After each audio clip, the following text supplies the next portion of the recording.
মহাবিদ্যালয়ৰ উপাধ্যক্ষৰ দায়িত্ব সহকাৰে পালন কৰা শ্ৰীযুতা ৰূপামণি দত্ত, মহাবিদ্যালয়ৰ দৰ্শন বিভাগৰ অধ্যাপক এগৰাকী প্ৰতিষ্ঠিত কবি ডক্টৰ ৰঞ্জিত কুমাৰ ভট্টাচাৰ্য, মহাবিদ্যালয়ৰ দৰ্শন বিভাগৰ আন এগৰাকী অধ্যাপিকা, যি কিন্তু নিজেও এই মহাবিদ্যালয়ৰ একে বিভাগৰে প্ৰাক্তন ছাত্ৰী, চিৰজেচিয়ান বুলি আমি যাক কওঁ, শ্ৰীমতী ঋতুপৰ্ণা তাঁতীকে ধৰি মহাবিদ্যালয়ৰ আমাৰ সহকৰ্মীসকল আৰু এই বিভাগত নামভৰ্তি কৰিবলৈ ইচ্ছুক অসমৰ বিভিন্ন প্ৰান্তৰ ছাত্ৰ ছাত্ৰীসকল, সকলোকে মই আদৰণি জনাইছোঁ কেইটামান কাৰণত। সেয়া হ'ল, দৰ্শন বিভাগ আজি সমগ্ৰ পৃথিৱীজুৰি দৰ্শনৰ যি গভীৰতা, দৰ্শনৰ যি চিন্তাৰ উচ্চতা, এইটো স্বীকৃত। কিন্তু আজি পৃথিৱীয়ে এক সংকটকালীন সময়ৰ মাজেদি গতি কৰিছে, য'ত মানুহৰ মনত বিগত কিছু দিন জুৰি, কিছু বছৰ জুৰি, হয়তো কেইটামান শতিকা জুৰি, যিবোৰ আৰ্থিক প্ৰয়োজন, যিবিলাক শাৰীৰিক সুখৰ কাৰণে প্ৰয়োজন, সেইবিলাকে প্ৰাধান্য পাইছিল। মানুহে ভাবিছিল যে বস্তুগতভাৱে বিভিন্ন আৰামৰ সা সুবিধাবিলাক পালেই যথেষ্ট হ'ব জীৱনটো। এটা সুন্দৰ ঘৰ, এখন বিলাসী গাড়ী আৰু দৈনিক প্ৰয়োজনৰ কাৰণে যিবিলাক লাগে, সেই শীত-তাপ নিয়ন্ত্ৰিত এটা কোঠা বা তেনেকুৱা ধৰণৰ যিবোৰ উপভোগৰ আহিলা, সেইখিনিকে ধিয়াই মানুহে যাত্ৰা কৰিছিলে যোৱা কিছুদিন জুৰি।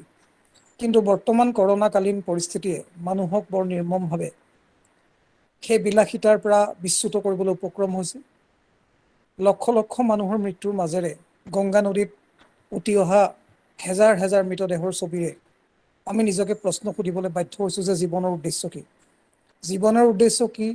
মৃত্যুৱেই বা কিয়? এই দাৰ্শনিক কথাবিলাকৰ গভীৰলৈ যাবলৈ আমি বাধ্য হৈছোঁ। এনে পৰিস্থিতিত দৰ্শনৰ চাহিদা আৰু বৃদ্ধি পাইছে বুলি মই অনুভৱ কৰোঁ। আমাৰ দৰ্শন বিভাগৰ উদ্যোগত অলপতে এলানি জালোচনা চক্ৰ অনুষ্ঠিত হৈছিলে। জালোচনা চক্ৰ মানে আন্তঃজালৰ জৰিয়তে হোৱা আলোচনা চক্ৰ, ইংৰাজীত যাক ৱেবিনাৰ বুলি কোৱা হয়। ইণ্টাৰনেটত বা ৱেবৰ জৰিয়তে আমি জালোচনা চক্ৰ নাম দি লৈছোঁ। দৰ্শন বিভাগৰ উদ্যোগত এলানি জালোচনা চক্ৰ হৈছিল অলপতে, য'ত ভাৰতৰ বিভিন্ন প্ৰান্তৰ বহু সমল ব্যক্তিয়ে যোগ দিছিল। তাত আমি দেখা পালোঁ যে দৰ্শনৰ যিটো চিন্তাৰ গভীৰতা, সেইটো আজিৰ এই পৰিস্থিতি আমাক আৰু গভীৰভাৱে অনুধাৱন কৰাইছে, উপলব্ধি কৰাইছে। দৰ্শন বিভাগৰ এটা গৌৰৱোজ্জ্বল অতীত আছে। এই বিভাগটোৱে আমাৰ মহাবিদ্যালয়ৰ যি সামগ্ৰিক ফলাফল, তালৈ বৰ উল্লেখযোগ্যভাৱে বৰঙণি আগবঢ়াই আহিছে। এই বিভাগৰ পৰা উত্তীৰ্ণ ছাত্ৰ ছাত্ৰী আজি ভাৰতবৰ্ষৰ বা অসমৰ বহু মহাবিদ্যালয়ত শুৱাই আছে। তেওঁলোকে সমাজ জীৱনলৈ বহুত গুৰুত্বপূৰ্ণ বৰঙণি আগবঢ়াই আহিছে। এইমাত্ৰ মই কৈ গ'লোঁ ঋতুপৰ্ণা তাঁতীৰ কথা। এইখন মহাবিদ্যালয়ৰ দৰ্শন বিভাগৰ পৰাই প্ৰথম শ্ৰেণীলৈ উত্তীৰ্ণ হৈ তেওঁ আমাৰ মহাবিদ্যালয়তে এতিয়া শিক্ষকতাৰ কাম যেনেকৈ কৰি আছে, তেনেকৈ আৰু এগৰাকী ছাত্ৰীৰ কথা, প্ৰাক্তন ছাত্ৰীৰ কথা মই ক'ব বিচাৰিছোঁ, উল্লেখ কৰিব বিচাৰিছোঁ। সেইগৰাকী হৈছে মধুস্মিতা বৰুৱা। এই বিভাগৰ ছাত্ৰী বৰুৱাই কেৱল দাৰ্শনিক গভীৰ চিন্তাতেই নিমগ্ন নাথাকি তেওঁ ক্ৰীড়াৰ জগতত বিজয় আজুৰি আনিবলৈ সক্ষম হৈছিল। মধুস্মিতাই আন্তৰ্জাতিক পাৱাৰ লিফ্টিং প্ৰতিযোগিতাত অৱতীৰ্ণ হৈছিল আৰু আজি প্ৰায় কেইবছৰমানৰ আগতে ডুবাইলৈ গৈ তেওঁ সমগ্ৰ পৃথিৱীৰ ভিতৰত প্ৰথম স্থান অধিকাৰ কৰিছিল। সেই গৌৰৱ এতিয়াও উজ্জ্বল হৈ আছে। মহাবিদ্যালয়লৈ কঢ়িয়াই অনা সেই গৌৰৱৰ শলাগ ল'বলৈ আমি তেওঁক বিপুলভাৱে সম্বৰ্ধনা যাচিছিলোঁ। কেৱল সিমানেই নহয়, আমি আমাৰ মহাবিদ্যালয়ৰ প্ৰত্যেকজন প্ৰাক্তন ছাত্ৰ ছাত্ৰীক আমি চিৰজেচিয়ান বুলি কওঁ। এদিনৰ কাৰণে আমাৰ মহাবিদ্যালয়ৰ ছাত্ৰ হ'লেও বা এবছৰৰ কাৰণে হ'লেও আমি কওঁ যে চিৰদিন তোমালোক আমাৰ প্ৰাক্তন ছাত্ৰ ছাত্ৰী হৈ থাকিবা, আমাৰ পৰিয়ালৰ অংশীদাৰ হৈ থাকিবা। কিন্তু মধুস্মিতা বৰুৱা আমাৰ মহাবিদ্যালয়ৰ মাত্ৰ দুজন ছাত্ৰ ছাত্ৰীৰ ক্ষেত্ৰতে তেনে ঘটিছে। 60 বছৰত হাজাৰ হাজাৰ ছাত্ৰ ছাত্ৰী, হয়তো 20,000 30,000 ছাত্ৰ ছাত্ৰী মহাবিদ্যালয়ৰ পৰা ওলাই গৈছে। আমি দুজনকেই মাত্ৰ মহাজেচিয়ান সন্মান যাচিছোঁ। মহাজেচিয়ান মানে মহান জেচিয়ান, মহান প্ৰাক্তন ছাত্ৰ ছাত্ৰী। তাৰ ভিতৰত এগৰাকী দৰ্শন বিভাগৰ মধুস্মিতা বৰুৱা। এইবাৰো তেওঁ অলপতে, এয়া কালি নে পৰহি, পাটিয়ালাত অনুষ্ঠিতব্য সৰ্বভাৰতীয় ভাৰোত্তোলন প্ৰতিযোগিতালৈ তেওঁ গৈছে। আমি তেওঁক ৰাখি ৰাখি আশীৰ্বাদ দি পঠাইছোঁ, শুভেচ্ছা দি পঠাইছোঁ। আমাৰ মহাবিদ্যালয়ৰ যেন তেওঁ লাভলীনা বৰগোহাঁই। যেনেকৈ লাভলীনাই আজি আজুৰি আনিছে বিশ্বৰ দৰবাৰৰ পৰা অসমৰ কাৰণে গৌৰৱ, তেনেকৈ আমাৰ মহাবিদ্যালয়ৰ লাভলীনা বুলি যাক আমি কৈছোঁ, সেইজনী মধুস্মিতাইও আমাৰ মহাবিদ্যালয়ৰ কাৰণে নহয়, অসমৰ কাৰণে নহয়, ভাৰতৰ কাৰণে আন্তৰ্জাতিক গৌৰৱ বুটলি আনিছিল। আৰু এতিয়া আমি আগ্ৰহেৰে অপেক্ষমান যে তেওঁ কিজানি কালি পৰহি হ'বলগীয়া সৰ্বভাৰতীয় প্ৰতিযোগিতাতো আমাৰ কাৰণে কিবা গৌৰৱ আজুৰি আনিব। কথাটো এইকাৰণেই গুৰুত্বপূৰ্ণ যে আমি কেৱল দৰ্শন শব্দটোৱে আপাত দৃষ্টিত ধাৰণা দিয়াৰ দৰে কেৱল গভীৰভাৱে কেৱল আধ্যাত্মিক চিন্তাত নিমগ্ন থাকোঁ তেনেকুৱা নহয়। কেৱল মানৱ জীৱনৰ উদ্দেশ্য, মৃত্যুৰ ৰহস্য উদঘাটন কৰাত আমি ব্ৰতী থাকোঁ কেৱল নহয়, আমি বাস্তৱ জীৱনৰ পৰা বিচ্যুত নহওঁ। সেইবাবে মই যিসকল আগ্ৰহী ছাত্ৰ ছাত্ৰী সকলোকে যোৰহাট মহাবিদ্যালয়ৰ দৰ্শন বিভাগত নামভৰ্তি কৰিবলৈ আহ্বান জনাম। আৰু এটা কাৰণে আমি এটা বৰ গুৰুত্বপূৰ্ণ সন্ধিক্ষণত উপনীত হৈছোঁ। যোৰহাট মহাবিদ্যালয় আৰু কেইটামান মাহৰ পিছতেই, আৰু 4 মাহৰ পাছতেই 60 বছৰ ভৰি দিব। 60 বছৰ মানে এটা অনুষ্ঠানৰ কাৰণে হীৰক জয়ন্তী, আৰু এই হীৰক জয়ন্তী আমি মহাপৰিভৰে পালন কৰিব বিচাৰোঁ। আমি অতি জাকজমকতা মানে বাহ্যিক জাকজমকতাৰ কথা কোৱা নাই, গাম্ভীৰ্য সহকাৰে পালন কৰিব বিচাৰোঁ। আমাৰ মহাবিদ্যালয়খনৰ এই হীৰক জয়ন্তীটোৰ আমি নিজা নাম এটাও দি লৈছোঁ, কহিনুৰ জয়ন্তী। বিশ্বৰ আটাইতকৈ ডাঙৰ হীৰা টুকুৰাৰ নাম আছিল কহিনুৰ। ভাৰতৰ ৰাজ সিংহাসনত খচিত আছিল কহিনুৰ হীৰা মোগল বাদশ্বাহসকলৰ আমোলত। বৰ্তমানে ব্ৰিটিছৰ হাতত আছে যদিও আমি সেই কহিনুৰ হীৰা টুকুৰা ঘূৰাই আনিব বিচাৰোঁ, আৰু সেইবাবে আমাৰ হীৰক জয়ন্তীক আমি কহিনুৰ জয়ন্তী নাম দিছোঁ। তোমালোক যিসকল আমাৰ মহাবিদ্যালয়ৰ ছাত্ৰ ছাত্ৰী হ'বা, তোমালোকে সেই নিৰ্মীয়মান ইতিহাসৰ অংশীদাৰ হ'ব পাৰিবা। তোমালোকে এই হীৰক জয়ন্তী উদযাপনৰ অংশীদাৰ হ'ব পাৰিবা, আৰু তোমালোকৰ জীৱনৰ কাৰণে চিৰস্মৰণীয় হৈ ৰ'ব সেই অভিজ্ঞতা।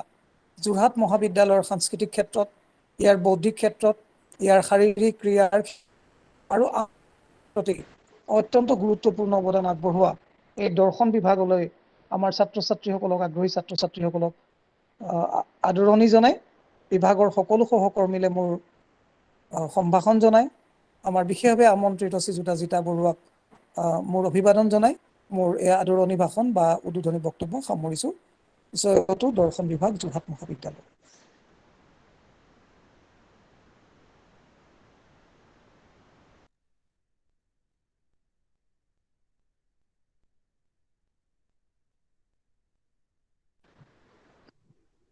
স্যাৰ মিউটটো অফ হৈ আছে।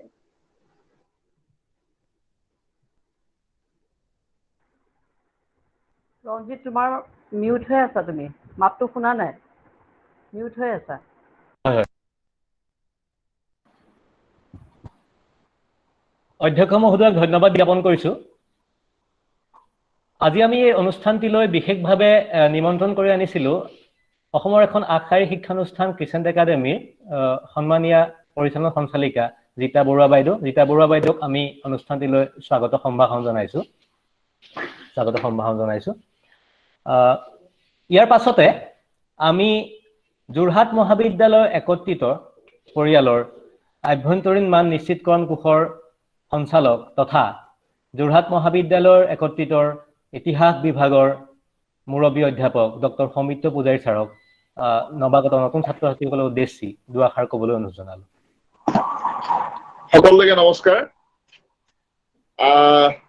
পোনপ্ৰথমে মই অধ্যক্ষ মহোদয়কে প্ৰমুখ্য কৰি মহাবিদ্যালয়ৰ পৰিয়ালৰ দৰ্শন বিভাগৰ মুৰব্বীকে আদি কৰি সকলোকে শ্ৰদ্ধা জ্ঞাপন কৰিছোঁ। আমাৰ মাজত উপস্থিত থকা যোৰহাট ক্ৰিচেণ্ট একাডেমীৰ পৰিচালন সঞ্চালিকা চন্দ্ৰামণি বৰুৱা প্ৰমুখ্যে আজি এই অনুষ্ঠানত দৰ্শন বিভাগত নামভৰ্তিৰ বাবে ইচ্ছুক ছাত্ৰ ছাত্ৰীসকলক যোৰহাট মহাবিদ্যালয় পৰিয়াললৈ স্বাগতম জনাইছোঁ। আশা কৰিম তোমালোক প্ৰত্যেকেই যিসকল ইচ্ছা কৰিছা, দৰ্শন পঢ়িবলৈ ইচ্ছা কৰাটো বহুত ডাঙৰ কথা। মোৰ দৰ্শনৰ লগত প্ৰায় কথা বতৰা হৈ থাকে, আৰু সদায় এটা কথাই কওঁ যে দৰ্শন যে নপঢ়িলো জীৱনত ভাগ্যও দুৰ্ভাগ্যও। সঁচাকৈ বৰ ডাঙৰ বিষয়, কাৰণ প্ৰত্যেকটো আমি যে ইতিহাস পঢ়িছো, ইতিহাসৰো দৰ্শন আছে, বিজ্ঞানৰ দৰ্শন আছে, ধৰ্মৰ দৰ্শন আছে, প্ৰত্যেকটো কথা জীৱনৰ প্ৰত্যেকটো বিষয়ৰ দৰ্শন আছে। আৰু তাক স্পেচিয়েলাইজ কৰি বিশেষীকৃত কৰি পঢ়াটো বৰ সাধাৰণ কথা নহয়। আমাৰ জীৱনৰ প্ৰত্যেকৰ এটা দৰ্শন আছে মানে থাকিব লাগে।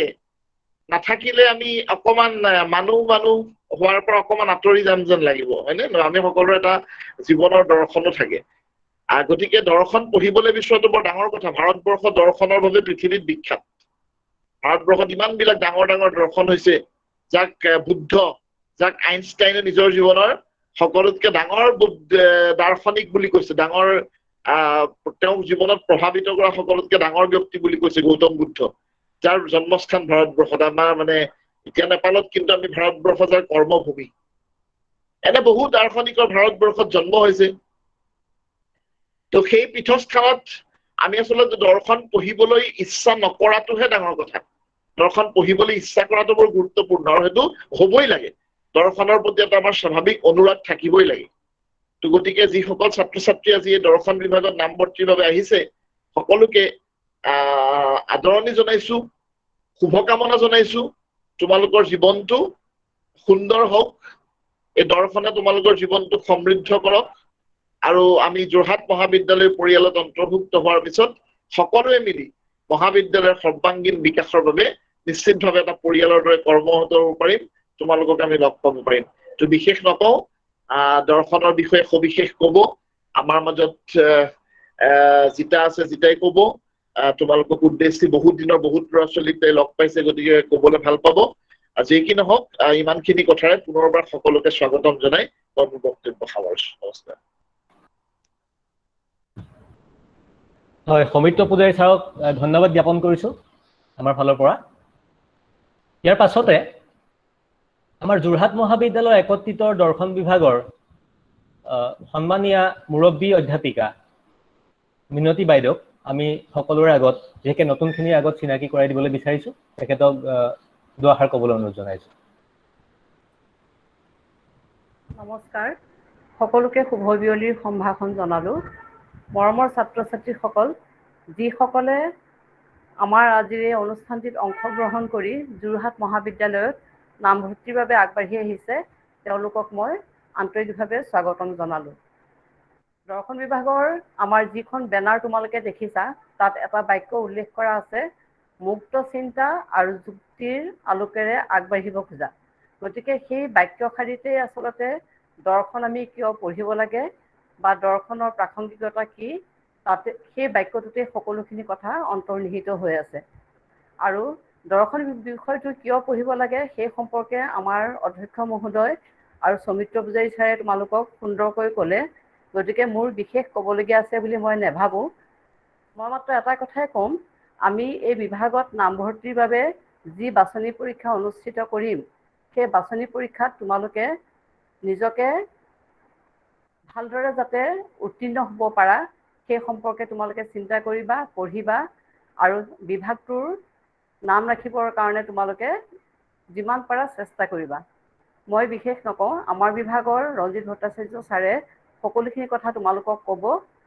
তোমালোকৰ যদি কিবা খোকোজা থাকে, ইয়াতে তোমালোকে সকলোখিনি কথা আজিয়েই খৰচি মাৰি সুধিবা, পাছত যাতে আকৌ তোমালোকক উত্তৰ দি থাকিবলগীয়া নহয়। ধন্যবাদ।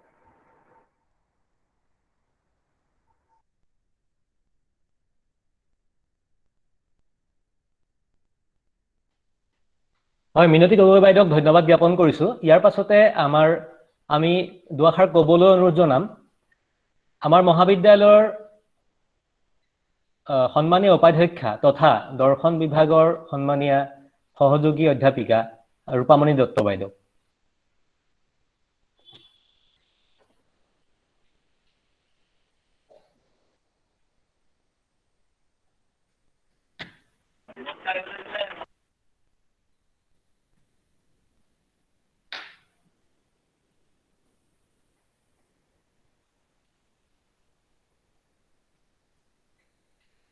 হয়, ৰূপামণি দত্ত বাইদেউ আছেনে?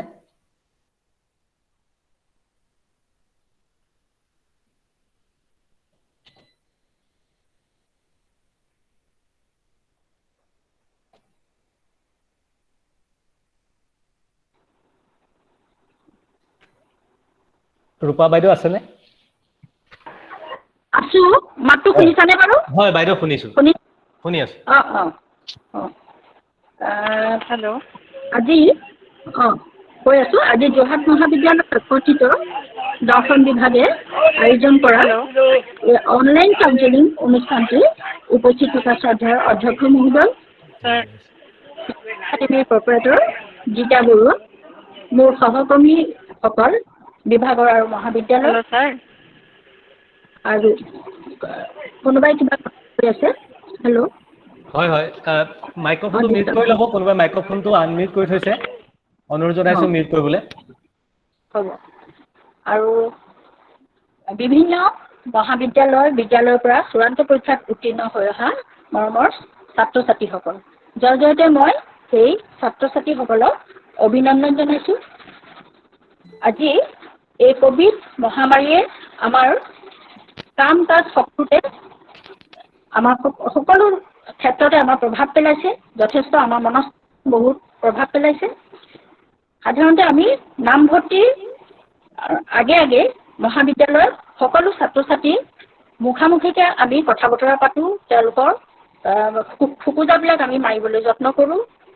কিন্তু এতিয়া আমাক যিহেতু পৰিস্থিতিয়ে বাধ্য কৰাইছে, আমি এই ধৰণে তেওঁলোকক লগ কৰিবলৈ লগীয়া হৈছে।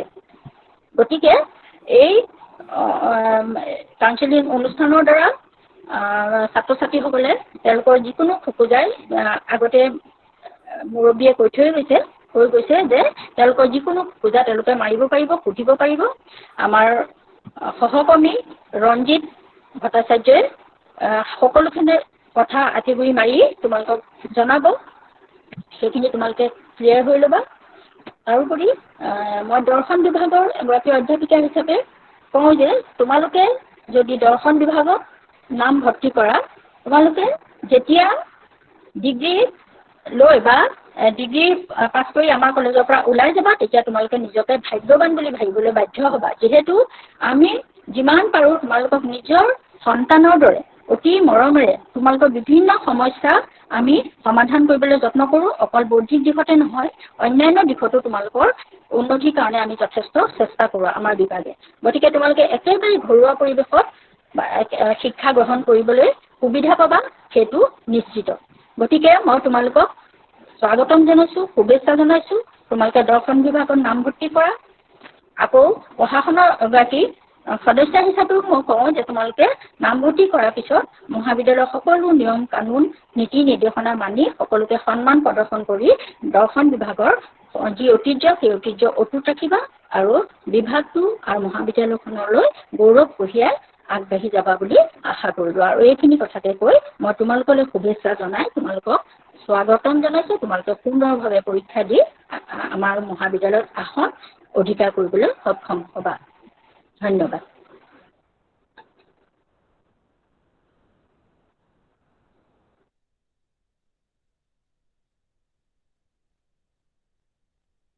হয়, ৰূপামণি দত্ত বাইদেউক আমি আন্তৰিক ধন্যবাদ জ্ঞাপন কৰিছোঁ। ইয়াৰ পাছতে আমি আমাৰ উচ্চমান প্ৰত্যাশী যিসকল বিভিন্ন মহাবিদ্যালয় বিদ্যালয়ৰ ছাত্ৰ ছাত্ৰীসকল আজি সমবেত হৈছে দৰ্শন বিভাগৰ বিষয়ে কিছু কথা আগতীয়াকৈ জানিবৰ বাবে আৰু লগতে তেওঁলোকৰ মনৰ কিছু খোকোজা দূৰ কৰিবৰ বাবে তেওঁলোকক আমি দৰ্শন বিভাগৰ বিষয়ে কিছু কথা চমুকৈ আমি পাৱাৰ পইণ্ট প্ৰেজেণ্টেশ্যনৰ দ্বাৰা দেখুৱাবলৈ বিচাৰিছোঁ।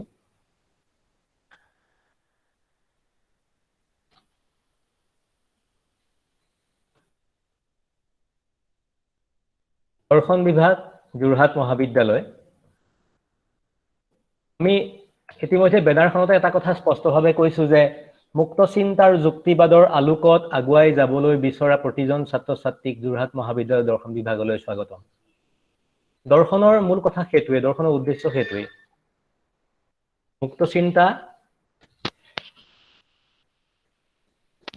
মুক্ত চিন্তা আৰু যুক্তিবাদৰ আলোকত এই দুটা কথাৰ ওপৰতে প্ৰতিষ্ঠিত আচলতে দৰ্শন। দৰ্শনে আমাক মুক্ত চিন্তা আৰু যুক্তিবাদৰ আলোকেৰে আগবাঢ়ি যাবলৈ বিচাৰে। যোৰহাট মহাবিদ্যালয় দৰ্শন বিভাগ, the Department of Philosophy Jorhat College has been started from, আপোনালোকে সকলোৱে স্লাইডখন স্পষ্টকৈ দেখিছেনে নাই বাৰু? দেখিছো sir. The Department of Philosophy, Jorhat College has been started from 1962, when the college was established itself.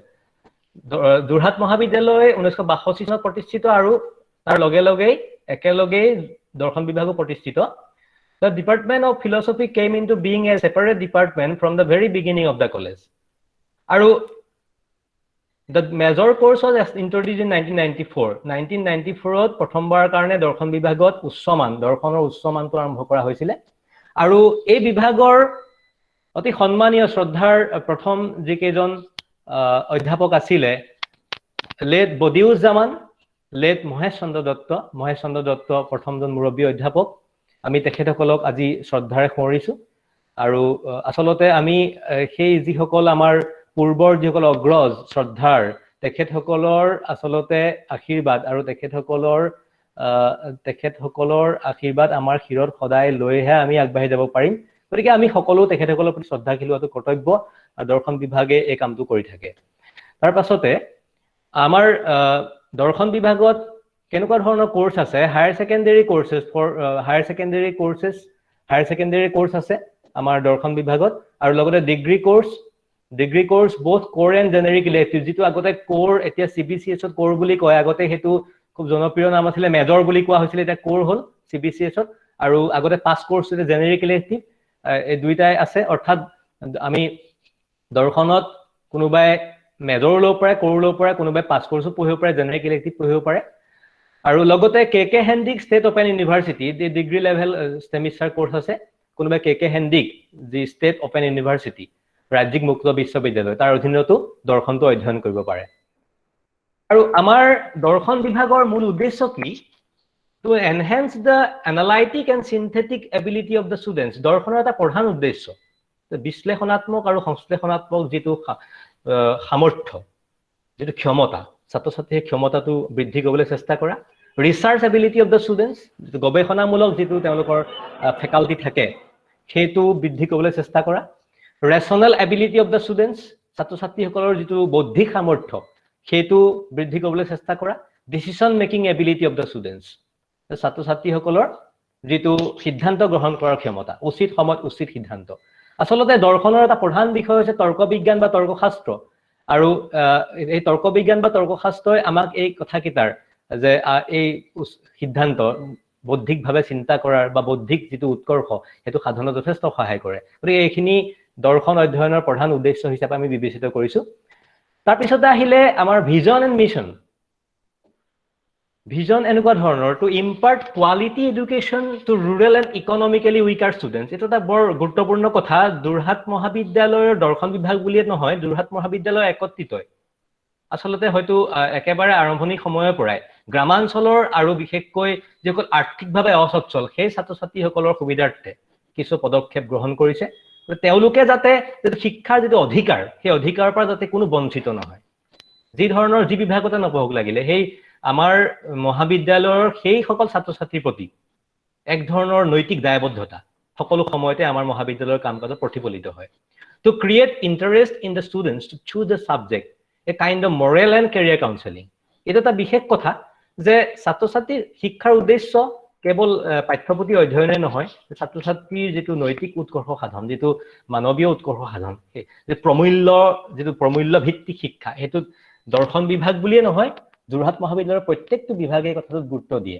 আৰু বিষয়টোৰ প্ৰতি যিটো এটা আকৰ্ষণ, বিষয়টোৰ প্ৰতি এটা বিশেষ আকৰ্ষণ, এই আকৰ্ষণটো জন্ম দি পেলাই বহুতে দৰ্শনক কি বুলি ভাবে, তাত্ত্বিক বিষয় বুলি ভাবে, কিন্তু দৰ্শন যে আটাইতকৈ ব্যৱহাৰিক বিষয়, আটাইতকৈ প্ৰায়োগিক বিষয়, দৰ্শন যে জীৱনৰ লগত আটাইতকৈ বেছি জড়িত, সেই কথা, সেই বোধটো দিবলৈ দৰ্শন বিভাগে চেষ্টা কৰি আহিছে প্ৰতি মুহূৰ্ততে। To make the students rational, creative and morally conscious. ছাত্ৰ ছাত্ৰীসকলক বৌদ্ধিকভাৱে আৰু সৃজনশীল দৃষ্টিভংগীৰ পৰা আৰু নৈতিকভাৱে সচেতন কৰি তুলিবলৈ বিশেষ পদক্ষেপ দৰ্শন বিভাগে গ্ৰহণ কৰে। To raise them one step higher to pursue further higher education in the subject. এইখিনিতে আচলতে কেৰিয়াৰ কথাটো আহি যাব যে দৰ্শন কিছুমানে ভাবে যে দৰ্শনৰ কোনো প্ৰায়োগিকতা নাই, কোনো ব্যৱহাৰিক প্ৰয়োজনীয়তা নাই, বা দৰ্শন পঢ়ি পেলাইনো কি হ'ব, এনেকুৱা ধৰণৰ কথা কয়।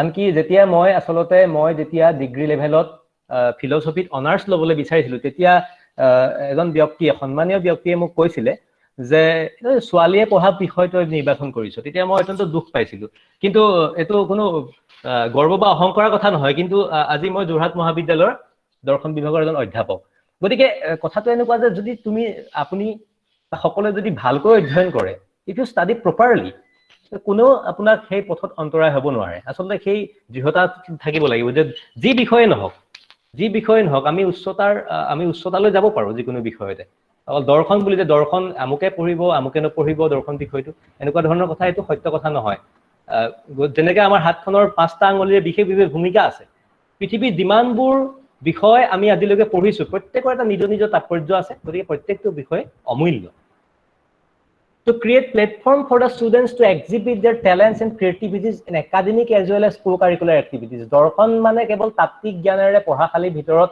বা শ্ৰেণীকোঠাৰ ভিতৰত আমি আবদ্ধ হৈ থকাটো নুবুজাওঁ আমি সময়ে সময়ে বিভিন্ন পদক্ষেপ গ্ৰহণ কৰোঁ দৰ্শনৰ যিটো ব্যৱহাৰিক তাৎপৰ্য তাক ল'ৰা ছোৱালীবিলাকক ছাত্ৰ ছাত্ৰী উপলব্ধি কৰাৰ বাবে বিভিন্ন যেনেকৈ ফিল্ড ষ্টাডি বা অন্যান্য বিভিন্ন ধৰণৰ co-curricular activity সেইবিলাকত অংশগ্ৰহণেৰে ছাত্ৰ ছাত্ৰীসকলৰ মনত বোধটো দিয়াবলৈ চেষ্টা কৰা হয় যে দৰ্শন এটা অত্যন্ত প্ৰাসংগিক আৰু এটা অত্যন্ত এটা প্ৰয়োজনীয় বা এটা অতি ব্যৱহাৰিক বিষয় mission two Foster critical and Morrell thinking skills এক ধৰণৰ যিটো আমাৰ বিচাৰাত্মক যিটো আমাৰ শক্তি আৰু লগতে যিটো যিটো আমাৰ নৈতিকভাৱে চিন্তা কৰিব পৰা যিটো শক্তি সামৰ্থ্য সেই যিটো কৌশল সেইটো দৰ্শনে এটা প্ৰধান গুৰুত্ব দিয়ে সেইটো বৃদ্ধি কৰাত to develop philosophy to be more practical than to be confined to textbooks যে মোৰ মতে দাৰ্শনিকসকল বা দৰ্শনৰ যিসকল শিক্ষয়িত্ৰী আৰু লগতে ছাত্ৰ ছাত্ৰী সকলোৰে এটা বিশেষ উদ্দেশ্য হোৱা উচিত দৰ্শনক আচলতে জনপ্ৰিয় কৰা সকলোৰে কাষ চপাই নিয়া আনকি সাধাৰণ মানুহজনৰ কাষ চপাই নিয়াটো দৰ্শনৰ এটা আমাৰ বিশ্ববিদ্যালয় মহাবিদ্যালয়ৰ দৰ্শনৰ বিভাগসমূহৰ এটা অন্যতম উদ্দেশ্য হোৱা উচিত আৰু এটা আমাৰ মিছন এটা আছে to upgrade the department to PG level যে বিভিন্ন মহাবিদ্যালয়ত পিজি লেভেল খুলিছে ৰেগুলাৰ বেচিছত সেই ধৰণৰ আমাৰ এটা মিছন আমাৰ এক ধৰণৰ লক্ষ্য বা উদ্দেশ্য আমাৰ মহাবিদ্যালয়ৰ দৰ্শন বিভাগত আছে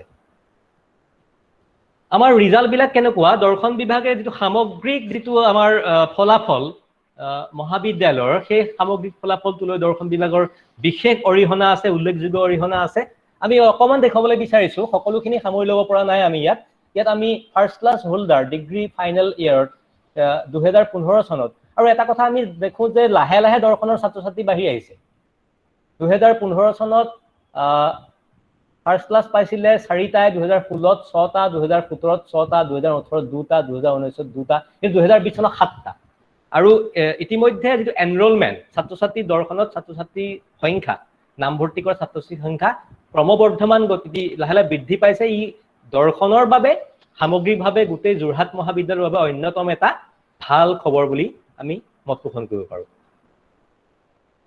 আমাৰ মহাবিদ্যালয় ইতিমধ্যে আমি চিনাকি কৰি দিলো মহাবিদ্যালয়ৰ বৰ্তমানৰ যিসকল শিক্ষাগুৰু বৰ্তমানৰ যিসকল ফেকাল্টি ৰূপামণি দত্ত বাইদেউ ভাইচ প্ৰিন্সিপাল এছ'চিয়েট প্ৰফেচৰ তেখেতৰ ইতিমধ্যে 28 বছৰ হয়তো অতিক্ৰম হ'ল মিনতি গগৈ বাইদেউ associate professor head of the department তেখেতৰ 22 বছৰ অতিক্ৰম কৰি গৈছে ডক্টৰ ৰঞ্জিত ভট্টাচাৰ্য অৰ্থাৎ মোৰ এই মহাবিদ্যালয়ত খুব বেছি দিন নাই হোৱা মোৰ 6-7 মাহ মানে ইয়াত হৈছে ইয়াত আচলতে মই জইন কৰা ইয়াৰ আগৰ সময়খিনিত মই যোৰহাট জগন্নাথ বৰুৱা মহাবিদ্যালয়ৰ এটা সময়ত ক্ৰিচেণ্ট একাডেমীত মই শিক্ষাদান কৰিছিলোঁ গতিকে মোৰ প্ৰায় 8 বছৰৰ পৰা 10 বছৰৰ ভিতৰত মোৰ ইতিমধ্যে মোৰ শিক্ষা প্ৰদান কৰা অভিজ্ঞতা আছে আৰু ঋতুপৰ্ণা তাঁতী নামটো কওঁতে এটা কথা ক'ব লাগিব যে ঋতুপৰ্ণা তাঁতী চিৰজ এছিয়ান আমাৰ চিৰজ এছিয়ান মানে যিসকলে যোৰহাট মহাবিদ্যালয়ত ইতিমধ্যে পঢ়িলে লাগিলে এদিনৰ কাৰণে নহওক বা এবছৰৰ কাৰণে হওক বা 5 বছৰৰ কাৰণে হওক তেওঁলোকক চিৰজ এছিয়ান বুলি কোৱা হয়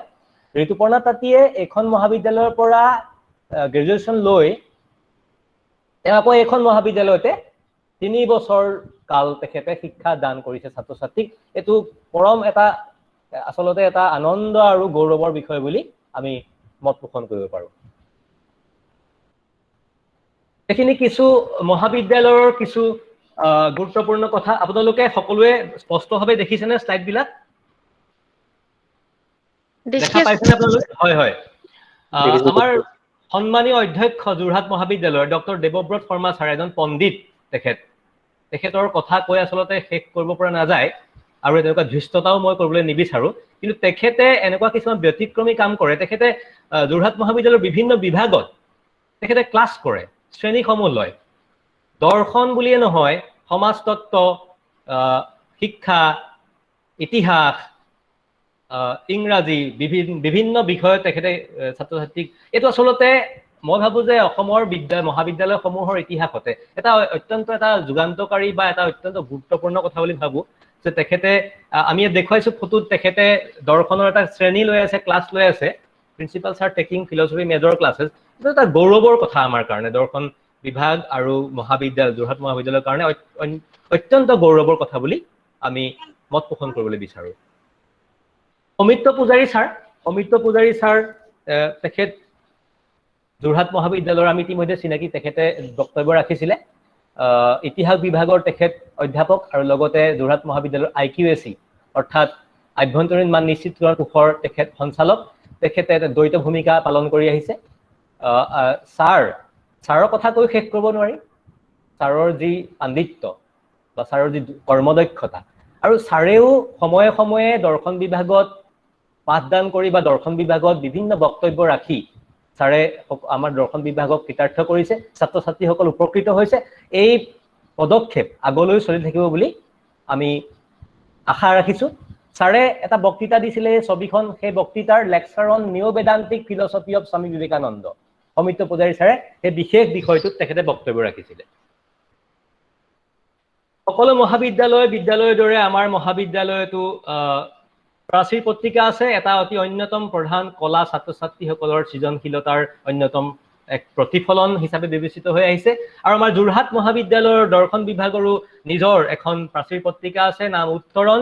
আৰু বিশেষ বেলেগ বেলেগ বিষয়ত সময়ে সময়ে এই প্ৰাচীৰ পত্ৰিকা দৰ্শন বিভাগৰ পৰা প্ৰকাশ হৈ থাকে। আৰু ছাত্ৰ ছাত্ৰীসকলে, যিসকল নতুন ছাত্ৰ ছাত্ৰী আমাৰ দৰ্শন বিভাগলৈ আহিব, তেওঁলোকে এই সৃজনশীল কামত নিজকে নিয়োজিত কৰি সেই সৃজনশীলতাৰ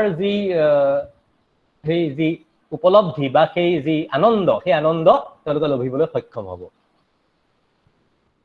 national seminar lecture programme Jorhat মহাবিদ্যালয়ৰ দৰ্শন বিভাগে বিভিন্ন সময়ত কি কৰি আহিছে, বিভিন্ন সময়ত বিভিন্ন ধৰণৰ ৰাষ্ট্ৰীয় বা ৰাজ্যিক ভিত্তিত বিভিন্ন বক্তৃতানুষ্ঠান, বিভিন্ন ধৰণৰ আলোচনা সত্ৰ উদযাপন কৰি আহিছে। সেইখিনি বিভিন্ন সময়ত অনুষ্ঠিত হৈছে। 2016 চনত Radhakrishnan thought and its relevance in present society, এই বিষয়টোত দৰ্শন বিভাগে মহাবিদ্যালয়ৰ শিক্ষা বিভাগৰ লগত যুটীয়াভাৱে এখন ৰাষ্ট্ৰীয় পৰ্যায়ৰ আলোচনা সত্ৰ অৰ্থাৎ নেশ্যনেল ছেমিনাৰ আয়োজন কৰিছিল। তাৰে এখন স্থিৰ ছবি আমি দেখা পাইছো। আৰু লগতে আজি কিছুদিনৰ আগতে এটা অনুষ্ঠান অনুষ্ঠিত হৈছিলে, টক অন অদ্বৈত বেদান্ত ফিলচফি অফ শংকৰাচাৰ্য।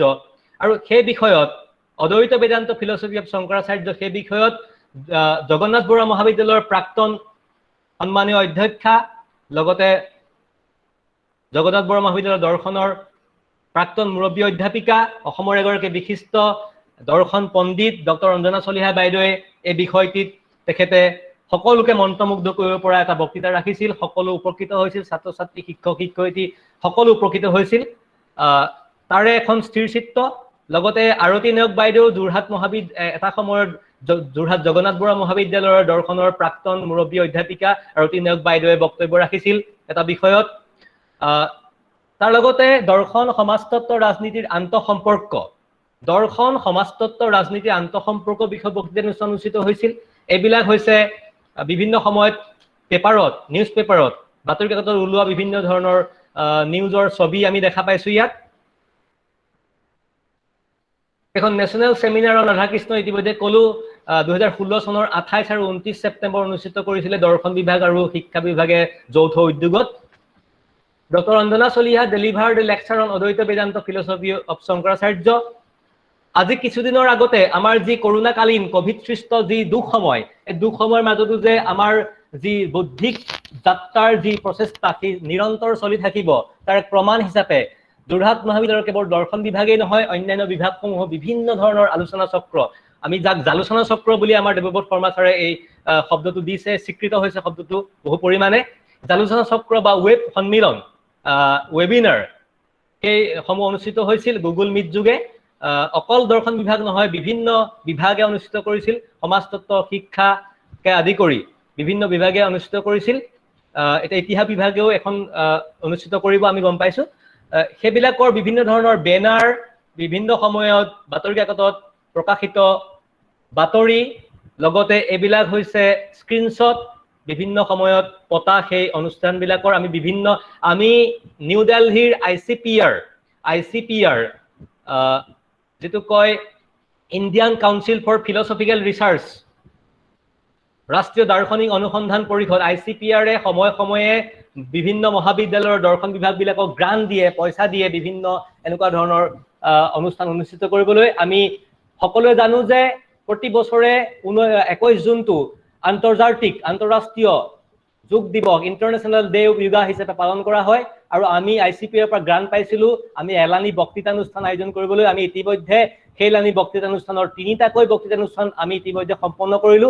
আমি বিশিষ্ট কেইবাজনো ব্যক্তিক আমন্ত্ৰণ কৰিলো, ডক্টৰ গিৰীশ বৰুৱা, পূৰ্ণেন্দু শেখৰ দাস, লগতে য়োগা এক্সপাৰ্ট প্ৰাচুৰ্য দেউৰী, আৰু লগতে আমি ইতিমধ্যে আৰু এখন আমি ৰাষ্ট্ৰীয় পৰ্যায়ৰ আলোচনা চক্ৰ অনুষ্ঠিত কৰিলো, য'ত সমগ্ৰ ভাৰতৰে উত্তৰ পূৰ্বাঞ্চলৰ এজন প্ৰথিতযশা এজন হৃদৰোগ বিশেষজ্ঞ ডাক্তৰ মৃগাংক চলিহা, তেখেতে এটা অতি মনোমুগ্ধকাৰী এটা বক্তৃতা প্ৰদান কৰিলে ডক্টৰ পেচেণ্ট কনফ্লিক্টৰ ওপৰত, ইনক্ৰিজিং ডক্টৰ পেচেণ্ট, ক্ৰমাগতভাৱে বৃদ্ধি হোৱা চিকিৎসক ৰোগীৰ সংঘাতৰ ওপৰত তেখেতে প্ৰায় 2 ঘণ্টা সময় বক্তৃতা দিলে। লগতে কমল কুমাৰ তাঁতী ডাঙৰীয়া অংশগ্ৰহণ কৰিছিলে। যথেষ্ট প্ৰশংসিত হৈছে সেই আলোচনা চক্ৰ বা ৱেব সন্মিলন। আৰু আহি থকা কিছু দিনৰ পিছতে আমি আৰু এখন ICPR স্পন্সৰ্ড বক্তৃতানুষ্ঠান আয়োজন কৰিম, য'ত অংশগ্ৰহণ কৰিব যোৰহাট জগন্নাথ বৰুৱা মহাবিদ্যালয়ৰ ৰাজনীতি বিজ্ঞান বিভাগৰ মুৰব্বী ডক্টৰ শুভাশিষ শৰ্মা ছাৰে। সেইখনলৈ আমি সকলোকে আমন্ত্ৰণ জনাইছো। তাৰ পিছতে দৰ্শন বিভাগে কেৱল শ্ৰেণীকোঠাত দৰ্শনে নপঢ়ুৱাই, ফিল্ড ষ্টাডি, বিভিন্ন সময়ত ফিল্ড ষ্টাডি কৰিছে, ক্ষেত্ৰভিত্তিক অধ্যয়ন, ভিজিটিং অৰফানেজ, বিভিন্ন সময়ত অনাথ আশ্ৰমলৈ গৈছে, বৃদ্ধাশ্ৰমলৈ গৈছে, অনাথ আশ্ৰমলৈ গৈছে। এইবিলাক তাৰ ছবি, প্ৰজ্ঞালয়লৈ গৈছিলে, তাৰ ছবি, ফিল্ড ষ্টাডি কৰিছিলে, নাগিনীজান, তাৰ বিভিন্ন সময়ৰ ফিল্ড ষ্টাডিৰ ছবি, কিছু ছবি আমি সংকলন কৰিব পৰা নাই, যিমান পাৰিছো আমি দিছো। এইখিনি বিভিন্ন সময়ত কৰা ফিল্ড ষ্টাডি আৰু বিভিন্ন অনাথ আশ্ৰমসমূহ ভ্ৰমণ কৰি পেলাই তাৰ যিসকল অনাথ তেওঁলোকৰ অৱস্থাৰ বুজ লোৱা, তেওঁলোকক কিছু সহায় কৰা, এনেকুৱা ধৰণৰ কামো দৰ্শন বিভাগে সময়ে সময়ে হাতত লৈ আছে। যিসকল ছাত্ৰ ছাত্ৰী নতুনকৈ আহিব তেওঁলোকো এই ধৰণৰ যি সমাজ কল্যাণকামী কাম তাত নিশ্চয় নিয়োজিত হ'ব। আমাৰ মহাবিদ্যালয়ৰ ছাত্ৰ ছাত্ৰীক কেৱল শ্ৰেণীকোঠাত পঢ়োৱা নহয়, শ্ৰেণীকোঠাত যিটো ট্ৰেডিশ্যনেল মেথডতে পঢ়োৱাই নহয়, মডাৰ্ণ মেথডত পঢ়োৱা হয়। Student seminars in digital classroom, smart class আছে। তাত এয়া ছাত্ৰ ছাত্ৰীসকলে ছেমিনাৰ পেপাৰ প্ৰেজেণ্ট কৰা আমি দৃশ্য দেখা পাইছো। ছেমিনাৰ পেপাৰ প্ৰেজেণ্ট কৰিছে আমি দেখা পাইছো। এইটো এটা অত্যন্ত গুৰুত্বপূৰ্ণ কথা যে যিটো বিজ্ঞানৰ প্ৰযুক্তিবিদ্যাৰ যি আচলতে যি সুব্যৱহাৰ, এই সুব্যৱহাৰেৰে আমি আগুৱাই যাবলৈ বিচাৰো, দৰ্শন বিভাগো আগুৱাই যাবলৈ বিচাৰো। তাৰে প্ৰতিফলন ঘটিছে ছবিকেইখনত। alumni and meet of the department, আমি দেখিছো আমাৰ যোৰহাট মহাবিদ্যালয়ৰ যিসকল চিৰজ এছিয়ান, যিসকল আমাৰ ইয়াৰ এলামনি, যিসকল আমাৰ প্ৰাক্তন ছাত্ৰ ছাত্ৰী বুলি আমি ক'বলৈ বেয়া পাওঁ, আমি চিৰজ এছিয়ান বুলি কওঁ, তেওঁলোকৰ সাংঘাতিক ধৰণৰ অৰিহণা আছে এই মহাবিদ্যালয়ৰ প্ৰতি। সময়ে সময়ে তেওঁলোকে বিভিন্ন ধৰণৰ কাৰ্যপন্থা গ্ৰহণ কৰিছে মহাবিদ্যালয়খন আগবঢ়াত, আৰু সময়ে সময়ে চেন্ট্ৰেলি, কেন্দ্ৰীয়ভাৱে আমাৰ মহাবিদ্যালয়ত চিৰজ এছিয়ানৰ সভা অনুষ্ঠিত হয়। এয়া আমি সভাৰ দৃশ্য দেখিছো। এয়া সৌমিত্ৰ পূজাৰী ছাৰ বক্তৃতা প্ৰদান কৰিছে, এইফালে এয়া চিৰজ এছিয়ানসকলৰ সমবেত হৈছে। আৰু পেৰেণ্ট টিচাৰ মিট, আমাৰ মহাবিদ্যালয়ৰ শিক্ষক শিক্ষয়িত্ৰীসকলৰ, আমাৰ মহাবিদ্যালয়ৰ প্ৰশাসনৰ, আমাৰ মহাবিদ্যালয়ৰ পৰিয়ালৰ যিসকল আমাৰ ছাত্ৰ ছাত্ৰীসকলৰ অভিভাৱক অভিভাৱিকা তেওঁলোকৰ লগত অতি ওচৰ সম্পৰ্ক আছে। এটা এটা গুৰুত্বপূৰ্ণ কথা, অত্যন্ত ওচৰ সম্পৰ্ক। আৰু অন্ততঃ 2 মাহ 3 মাহৰ মূৰে মূৰে আমাৰ মহাবিদ্যালয়ত বিভিন্ন ধৰণৰ পেৰেণ্টছ মিট, গাৰ্জেন মিট অনুষ্ঠিত হয়। অভিভাৱকসকল আহে, তেওঁলোকে সকলোখিনি অৱস্থাৰ বুজ লয়, ছাত্ৰ ছাত্ৰীসকলৰ বিষয়ে কয়। এয়া তাৰে আমাৰ দৰ্শন বিভাগৰ যি পেৰেণ্ট টিচাৰ মিট অনুষ্ঠিত হৈছিলে আজি কিছুদিনৰ আগতে বিভিন্ন সময় অনুষ্ঠিত হৈছে। আমি কিছুদিনৰ আগৰ ফটো এয়া স্থিৰ চিত্ৰ দেখুৱাইছো। এয়া আমি আলোচনা কৰি আছো ছাত্ৰ ছাত্ৰীসকলৰ গাৰ্জেনৰ সৈতে। এয়া মই ভাবো যে এটা সদৰ্থক দিশ দৰ্শন বিভাগ আৰু যোৰহাট মহাবিদ্যালয়ৰ বাবে। এইটো এটা অত্যন্ত গুৰুত্বপূৰ্ণ কথা। এখন মহাবিদ্যালয়ৰ প্ৰতিফলিত কৰে চিন্তা চৰ্চা, বৌদ্ধিক মান বা বৌদ্ধিক চিন্তা চৰ্চাক প্ৰতিফলিত কৰে সেই মহাবিদ্যালয়খনৰ বা সেই বিশ্ববিদ্যালয় বা মহাবিদ্যালয় বা বিদ্যালয়ৰ যি জাৰ্নেল, যি মুখপত্ৰ আমাৰ মহাবিদ্যালয়তো আছে, আনকি আমাৰ দৰ্শন বিভাগতো আছে। প্ৰস্পেক্ট বুলি এখন জাৰ্নেল উলিওৱা হৈছিলে। আৰু এতিয়া এখন আমি ছাত্ৰ ছাত্ৰী কেন্দ্ৰিক কৰিবলৈ চেষ্টা কৰিছো কথাবিলাক, ছাত্ৰ ছাত্ৰীক লৈ পেলাই এখন ষ্টুডেণ্টছ ফিলচফিকেল জাৰ্নেল, ছাত্ৰ ছাত্ৰী দৰ্শন বিষয়ক এখন মুখপত্ৰ, এখন জাৰ্নেল, এখন আলোচনী আমি কাম কৰি আছো। প্ৰপ'জ ষ্টুডেণ্টছ জাৰ্নেল, তাৰে এইটো কভাৰ পেজ, যিটো বেতুপাত আমি দেখা পাইছো। আলোচনীখনৰ নাম এপকি। এপকি অৰ্থ নিশ্চয় সময়ত আমি এই বিষয়ে ব্যাখ্যা কৰিম। এপকি জাৰ্মান শব্দ এটা আমি ধাৰ কৰি আনি পেলাই নামটো দিছো। ইয়াৰ সাংঘাতিক তাৎপৰ্য আছে অৰ্থটোৰ। আৰু ছাত্ৰ ছাত্ৰীসকলক আমি যিমান পাৰি তাত আমি ইনভলভ কৰাবলৈ চেষ্টা কৰিছো। কিন্তু কোভিড-সৃষ্ট সময় আমাক কিছু বাধা দিলে। কিন্তু আৰু ঠিক এমাহ নহয়, অন্ততঃ 15 দিনৰ ভিতৰত আমি এইখন পোহৰলৈ আনিবলৈ চেষ্টা কৰিম। আৰু নতুন ছাত্ৰ ছাত্ৰীসকলে এই এপকিত লিখা মেলা কৰিব, তেওঁলোকে বিমল আনন্দ লাভ কৰিব, তেওঁলোকৰ বৌদ্ধিক চিন্তা চৰ্চা সৃজনীশীলতাক প্ৰতিফলিত কৰিব। তাৰ কাৰণে নিশ্চয় এয়া উপযুক্ত মঞ্চ হ'ব। We are proud of you, Madhusmita Barua.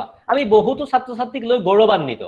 সেইখিনি কথা আচলতে আমি 2-3টা বাক্যত ক'বলৈ আমাৰ ভাষা নাই। ইয়াত আমি দেখুৱাইছো মধুস্মিতা বৰুৱা, যি মধুস্মিতা বৰুৱাই তেখেত চিৰজেচিয়ান বুলি নহয়, তেখেত মহাজেচিয়ান। কিয় মহাজেচিয়ান? কাৰণ মধুস্মিতা বৰুৱাই ইতিমধ্যে তেখেতে ৰাষ্ট্ৰীয় আৰু আন্তঃৰাষ্ট্ৰীয় পৰ্যায়ত তেখেতে চৰ্চিত হৈছে। তেখেতে বিভিন্ন পুৰস্কাৰ লাভ কৰিছে। তেখেত নেশ্যনেল ৱেইট লিফটাৰ। আমাৰ কাৰণে গৌৰৱৰ কথা মহাজেচিয়ান মধুস্মিতা বৰুৱা।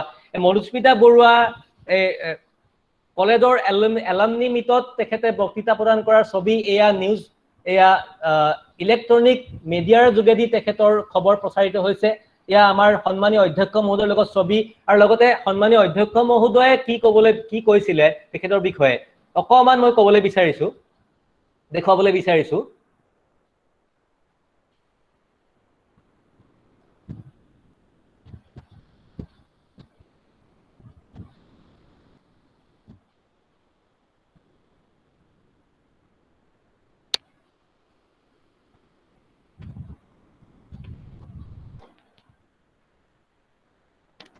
ভিডিঅ'টো কিছু পলম হৈছে এইটো দেখুৱাওঁতে।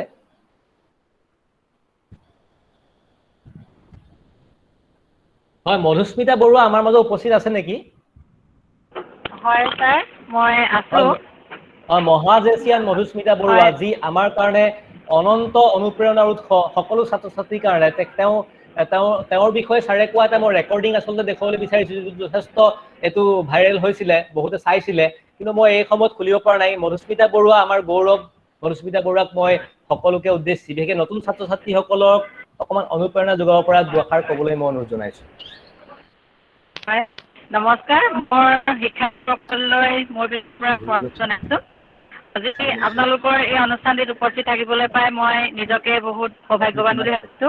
মই বৰ্তমান পাটিয়ালাৰ দিশে অগ্ৰসৰ হৈ আছো আৰু ট্ৰেইনত আছো, যিহেতু নেটৱৰ্কৰ প্ৰব্লেম, গাঁত খাই গৈছে, থাকিব পৰা নাই ভালদৰে। আৰু নতুন ছাত্ৰ ছাত্ৰীসকলৰ উদ্দেশ্যে এইটোৱে কওঁ, তোমালোকে যোৰহাট কলেজলৈ আহিছা, ভালদৰে অধ্যয়ন কৰা। যোৰহাট কলেজত অকল অধ্যয়নৰ নহয়, সকলো ধৰণৰ পৰিৱেশেই তোমালোকে পাবা ইয়াত। যিহেতু মই তাত অধ্যয়ন কৰি আহিছো, মই বহুতখিনি প্ৰব্লেমৰ সন্মুখীন হৈছিলো যদিও শিক্ষাৰ লগতে মোৰ খেলৰ জীৱনো আগবঢ়াই নিলো। যোৰহাট কলেজৰ পৰাই ইমানখিনি সম্ভৱ হ'ল। তোমালোকলৈ শুভেচ্ছা জনালো, ভালদৰে পঢ়া সকলো দিশতে আগবাঢ়ি যোৱা। ধন্যবাদ।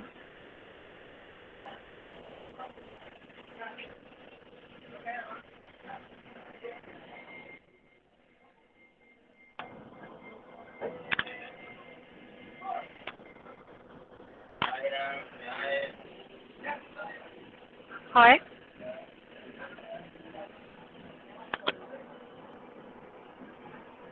হয় হয় মধুস্মিতা বৰুৱা হয় ছাৰ।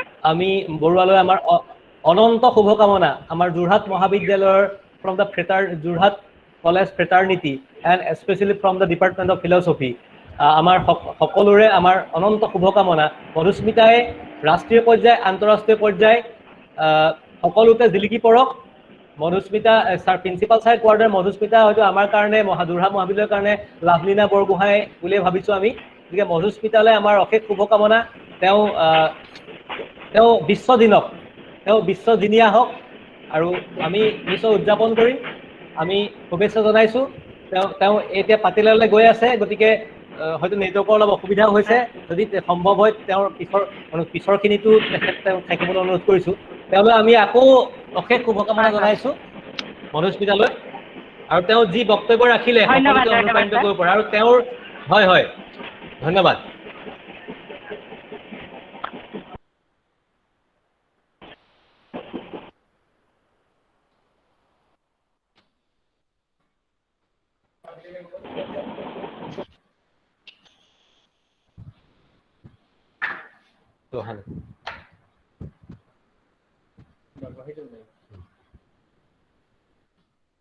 হয় মধুস্মিতা বৰুৱা আমি কিছু স্থিৰ চিত্ৰ দেখুৱাইছোঁ ইয়াত।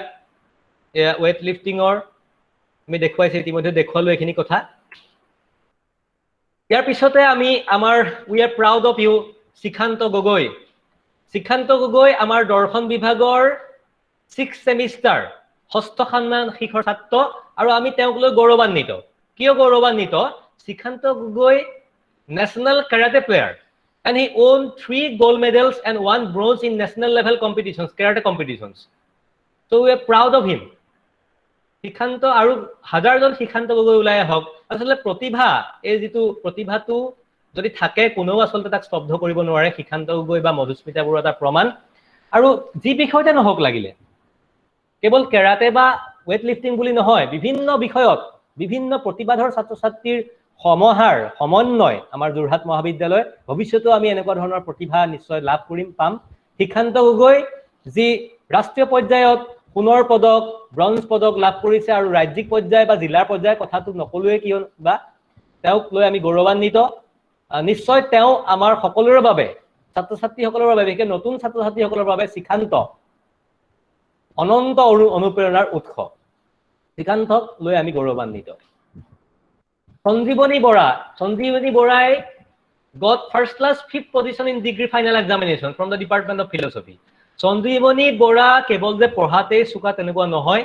সঞ্জীৱনী বৰাই 2020 চনৰ যি স্নাতক চূড়ান্ত বৰ্ষৰ পৰীক্ষাত ডিব্ৰুগড় ইউনিভাৰ্চিটিৰ ভিতৰত ফাৰ্ষ্ট ক্লাছ 5th পজিশ্যন পোৱাৰ লগতে Sanjivani Bora is a super model. We are proud of her. Sanjivani Bora প্ৰতিষ্ঠিত এগৰাকী মডেল। মডেলিঙৰ জগতত তেখেতে বিখ্যাতি অৰ্জন কৰিছে। আমি সঞ্জীৱনী বৰাৰ পৰীক্ষাৰ ফলাফলৰ লগতে এই বিশেষ যিটো তেওঁৰ কলা, সেইটোক লৈ আমি গৌৰৱান্বিত। Photos of first class holders, ইয়াত আমি সকলোখিনি পৰা নাই, কিছু পৰিমাণে আমি চেষ্টা কৰিছোঁ আমি দেখুৱাবলৈ যে বিভিন্ন ফাৰ্ষ্ট ক্লাছ হোল্ডাৰ বিলাকৰ আমি কেইটামান নাম ক'বলৈ বিচাৰিছোঁ বিভিন্ন সময়ৰ। সঞ্জীৱনী বৰা, মৃগালী বৰা, পাৰ্থ প্ৰতিম নেওগ, ৰিংকুমণি বৰা, মুন দুৱৰা, পৰিস্মিতা বৰা, জেচমিন বেগম, জিনা দৈমাৰী, ৰিংকি দেৱ, লাকি কলিতা, পপি গগৈ, ৰিম্মী শইকীয়া, ঋতুপৰ্ণা তাঁতী, সুৰভি দাস, মণিকুন্তল গৌতম, মধুস্মিতা সন্দিগৈ, পাৰ্থ দাস, এওঁলোকৰ ছবি আমি ইয়াত দেখুৱাইছোঁ। এওঁলোকৰ লগত আমাৰ নতুনসকল চিনাকি হ'ব পাৰিব। এওঁলোকৰ ফলাফলে সকলোকে নিশ্চয় উৎসাহিত কৰিছে। আৰু সময়ে সময়ে আমাৰ যি চিৰজেচিয়ানৰ সভা অনুষ্ঠিত হয় তাত তেওঁলোকক নিশ্চয় লগ পোৱা হ'ব। তেওঁলোকৰ আমি কিছু স্থিৰ ছবি দেখুৱাইছোঁ, যিহেতু তেওঁলোক আমাৰ কাৰণে গৌৰৱৰ বিষয়। তেওঁলোকৰ উজ্জ্বল ভৱিষ্যত কামনা কৰিছোঁ। ইয়াৰ পিছতে আমি আৰু এগৰাকী বিশেষ আমাৰ চিৰজেচিয়ানক দেখিবলৈ বিচাৰিছোঁ, Parthapratim Neo, an alumnus of philosophy department, has a special talent of making folk musical instruments. We are proud of him. Parthapratim Neoge বাঁহৰ পৰা বা অন্যান্য বাঁহ কাঠ এবিলাকৰ পৰা পাৰ্থপ্ৰতিম নেওগে বিভিন্ন ধৰণৰ মিউজিকেল ইনষ্ট্ৰুমেণ্ট সংগীতৰ লগত জড়িত বিভিন্ন লোকবাদ্য আমাৰ যিখিনি লোকবাদ্য গগনা ঢোল হওক বা বাঁহী হওক পেঁপা হওক বিভিন্ন ধৰণৰ এখন ছবি আমি দেখুৱাইছো এখন ছবিত এয়া কোৰ্ট ফিল্ডত খুব সম্ভৱ এখন অসম মহোৎসৱ আছিলে এয়া দিগন্ত কুমাৰ ফুকন ছাৰৰ লগত এখন ছবি বিভিন্ন সময়ৰ এয়া ছবি স্থিৰচিত্ৰ দেখুৱাইছো এয়া এয়া ইলেক্ট্ৰনিক মাধ্যমৰ যোগেদি তেওঁৰ নিউজ প্ৰচাৰিত হৈছিলে পাৰ্থপ্ৰতিম নেওগক লৈ আমি গৌৰৱান্বিত মই আগতেই কৈছো যে যি বিষয় নহওক লাগিলে প্ৰতিভা কেতিয়াও আচলতে ৰৈ নাযায় বা স্তব্ধ হৈ নাযায় বিকশিত হ'বই আৰু পাৰ্থপ্ৰতিম নেওগ যোৰহাট মহাবিদ্যালয়ৰ দৰ্শন বিভাগৰ চিৰজেচিয়ান পাৰ্থপ্ৰতিম নেওগ এই পাৰ্থপ্ৰতিম নেওগক লৈ আমি যোৰহাট মহাবিদ্যালয়ৰ পৰিয়াল দৰ্শন বিভাগ আমি গৌৰৱান্বিত অঞ্জনজ্যোতি বৰা এগৰাকী সাংঘাতিক ধৰণে প্ৰতিভাৱান তেখেত ছাত্ৰ আৰু তেওঁ যোৰহাট মহাবিদ্যালয়ৰ দৰ্শন বিভাগৰ ষষ্ঠ ষান্মাসিকত বৰ্তমান অধ্যয়ন কৰি আছে আৰু অঞ্জনজ্যোতি বৰাৰ বিশেষ কলাটো হৈছে তেওঁ has been awarded for participating in the Bhaona competitions across the state Anjanjyoti বৰাই অসমৰ বিভিন্ন ঠাইত ভাওনা প্ৰতিযোগিতাত অংশগ্ৰহণ কৰি তেওঁ বিভিন্ন ধৰণৰ পুৰস্কাৰ বুটলিবলৈ সক্ষম হৈছে তেওঁ আনকি বেষ্ট শ্ৰেষ্ঠ তেওঁ ভাওৰীয়া সন্মানো অৰ্জন কৰিছে বিভিন্ন ঠাইত গতিকে অঞ্জনজ্যোতি বৰা আমাৰ কাৰণে সকলোৰে কাৰণে গৌৰৱ অনুপ্ৰেৰণাৰ উৎসাহৰ অমল উৎস বুলি মই ভাবো তাৰ মানে যি ক্ষেত্ৰতে নহওক প্ৰতিভাই তোমালোক ছাত্ৰ ছাত্ৰীসকল তোমালোক যিসকল নতুনকৈ আহিছা তোমালোকে কেতিয়াও নভাবিবা যে তোমালোকৰ কাৰোবাৰ কোনোবাই নিজকে আণ্ডাৰ এষ্টিমেট কৰে যে আমাৰ প্ৰতিভা নাই আমাৰ একো নাই নহয় এভৰিৱান ইজ ইউনিক প্ৰত্যেকেই অনন্য সকলোৰে এতিয়া ইমান সুন্দৰ ভাওনা কৰে মধুস্মিতাই ৱেইট লিফটিং কৰে গতিকে সকলোৱে অনন্য আমাৰ সকলোৰে জাপল ছাৰ্টে কৈছিলে এজন তেওঁ অস্তিত্ববাদী দাৰ্শনিক যে মানুহ অনন্ত সম্ভাৱনাৰ আধাৰ প্ৰত্যেকৰে অনন্ত সম্ভাৱনা আছে আমি নিজৰ নিজৰ ক্ষেত্ৰত নিজৰ প্ৰতিভাক চিনাক্ত কৰি আমি মাত্ৰ সেই প্ৰতিভাক উপলব্ধি কৰিবলৈ আমি আগবাঢ়ি যাব লাগে স্বাধীনভাৱে এটোৱে আমাৰ উদ্দেশ্য হোৱা উচিত some special moments যোৰহাট মহাবিদ্যালয়ৰ দৰ্শন বিভাগে বিভিন্ন সময়ত আয়োজন কৰা বিভিন্ন ধৰণৰ অনুষ্ঠানৰ কিছুমান আমি স্থিৰ চিত্ৰ দেখুৱাইছো সেইখিনি সকলোৱে নিশ্চয় দেখিছে টিচাৰ্ছ ডে শিক্ষক দিৱস অতি সন্মান আৰু শ্ৰদ্ধা আৰু সহকাৰে পালন কৰে যোৰহাট মহাবিদ্যালয়ে তাৰ এখন স্থিৰ চিত্ৰ দেখুৱাইছো দৰ্শন বিভাগো তাৰ ব্যতিক্ৰম নহয় দৰ্শন বিভাগে প্ৰতি বছৰে শিক্ষক দিৱস ছাত্ৰ ছাত্ৰীসকলে বৰ শ্ৰদ্ধা উৎসাহ আৰু অত্যন্ত দৃঢ়তাৰে তেওঁলোকে বৰ সুন্দৰভাৱে এটা বাৰ্তা প্ৰেৰণ কৰিবলৈ তেওঁলোকে আচলতে উদযাপন কৰে এটো আমাৰ কাৰণে এটা বিশেষ গৌৰৱৰ কথা departmental library there are 400 books in the departmental library এটো এটা অত্যন্ত গুৰুত্বপূৰ্ণ কথা আমাৰ এটা ডিপাৰ্টমেণ্টেল লাইব্ৰেৰী আছে তাত প্ৰায় 400 কিতাপ আছে each student is provided with a library card তোমালোকে এডমিশন লোৱাৰ পিছতে ডিপাৰ্টমেণ্টৰ ফালৰ পৰা লাইব্ৰেৰী কাৰ্ড দিয়া হ'ব students can borrow books from the departmental library by showing their cards আৰু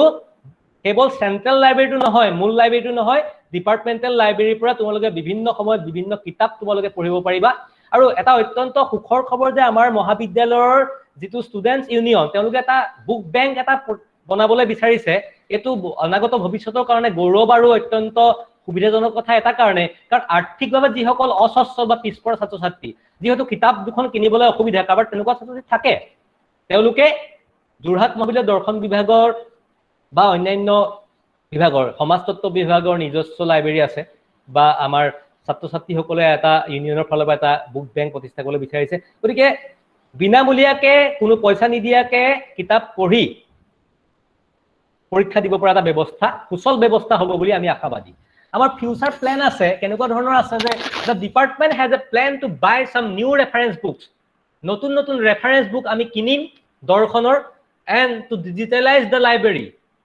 digital library এটা গোটেই লাইব্ৰেৰীটো ডিজিটালাইজ কৰাৰ এটা পৰিকল্পনা আমাৰ দৰ্শন বিভাগৰ আছে ফটো অফ এটো হৈছে ডিপাৰ্টমেণ্টেল লাইব্ৰেৰীটো যথেষ্ট সংখ্যক কিতাপ আছে আৰু কিন্তু এয়াই যথেষ্ট নহয় বুলি আমি ভাবো আমি সময়ে সময়ে আমাৰ এটো পৰিকল্পনা আছে বিভিন্ন আমি গ্ৰন্থ আমি ক্ৰয় কৰাৰ এখন কিতাপ ধৰ্মদৰ্শন প্ৰৱেশ এই কিতাপখন ৰঞ্জিত ভট্টাচাৰ্য অৰ্থাৎ মই এখন লিখা আৰু এখন অৱশ্যে মই ইয়াত জয়েন কৰা আগতে লিখা হলেও এখন বৰ্তমান আমাৰ দৰ্শন বিভাগৰ শিক্ষকে লিখা এখন কিতাপ ধৰ্মদৰ্শন প্ৰৱেশ অৱশ্যে কিতাপখন ডক্টৰ স্বৰ্গীয় পঞ্চমী ভট্টাচাৰ্য বৰা বাইদেউৰ সৈতে আমি একেলগে লিখিছিলো আৰু বিভিন্ন ধৰণৰ কিতাপ আমি লিখাৰ ছাত্ৰ ছাত্ৰী উপযোগী হোৱাকৈ লিখাৰ আমাৰ পৰিকল্পনা আছে আৰু এটা বিশেষ কথা যে আমাৰ যোৰহাট মহাবিদ্যালয়ৰ এটা অন্যতম উল্লেখযোগ্য এটা ব্যৱস্থা আছে মেন্টৰিং সিস্টেম এই মেন্টৰিং সিস্টেমটো আমাৰ মহাবিদ্যালয়ৰ এটা উল্লেখযোগ্য অংগ কিয় অংগ যে সেই মেন্টৰিং সিস্টেমটোৰ দ্বাৰা ছাত্ৰ ছাত্ৰীসকলৰ যিটো এটা এক ধৰণৰ আসলতে মৰেল কাউন্সেলিং কৰা হয় বা এক ধৰণৰ মানসিক যিটো স্বাস্থ্য তাৰো খবৰ লোৱা হয় ছাত্ৰ ছাত্ৰীসকলৰ লগত পোনপটীয়াকে প্ৰত্যেকজন শিক্ষকৰ তলতে বহু কেইজন ছাত্ৰ ছাত্ৰী থাকে আৰু সেই ছাত্ৰ ছাত্ৰীসকলক সেই সংশ্লিষ্ট শিক্ষকে চোৱাচিতা কৰে এটা বৰ সুন্দৰ এটা ব্যৱস্থা এটো আমাৰ মহাবিদ্যালয়ত বহু বছৰৰ পৰা এই মেন্টৰিং সিস্টেমটো চলি আহিছে তাৰে কিছু আমি ফৰ্ম আৰু কিছু ছবি আমি দেখুৱাইছো We welcome you all to be a part of Zesian family. Thank you all. আমি সকলোকে এই ঐতিহ্যমণ্ডিত যোৰহাট মহাবিদ্যালয়ৰ ঐতিহ্যমণ্ডিত দৰ্শন বিভাগলৈ আমি সকলোকে আদৰণি জনাইছো সকলোকে স্বাগতম জনাইছো আমি আশাবাদী আমি বিশ্বাসী আৰু আমি দৃঢ় যে দৰ্শন অধ্যয়নৰ যোগেদি তোমালোকে যোৰহাট মহাবিদ্যালয়ৰ দৰ্শন অধ্যয়নৰ যোগেদি নিশ্চিতভাৱে তোমালোকে এই যিটো মুক্ত চিন্তা আৰু আমি যুক্তি দ্বাৰা পৰিচালিত হোৱাৰ কথা কৈছো এই পৰিচালিত হোৱাৰ হ'ব পাৰিবা আমি বিশ্বাসী আমি দৃঢ়ভাৱে বিশ্বাসী গতিকে সকলোকে পুনৰবাৰ আমি জেচিয়ান ফেমিলিলৈ স্বাগতম জনাই পেলাই মই এই যি পাৱাৰ পইণ্ট প্ৰেজেন্টেচন এই সামৰণি মাৰিছো ধন্যবাদ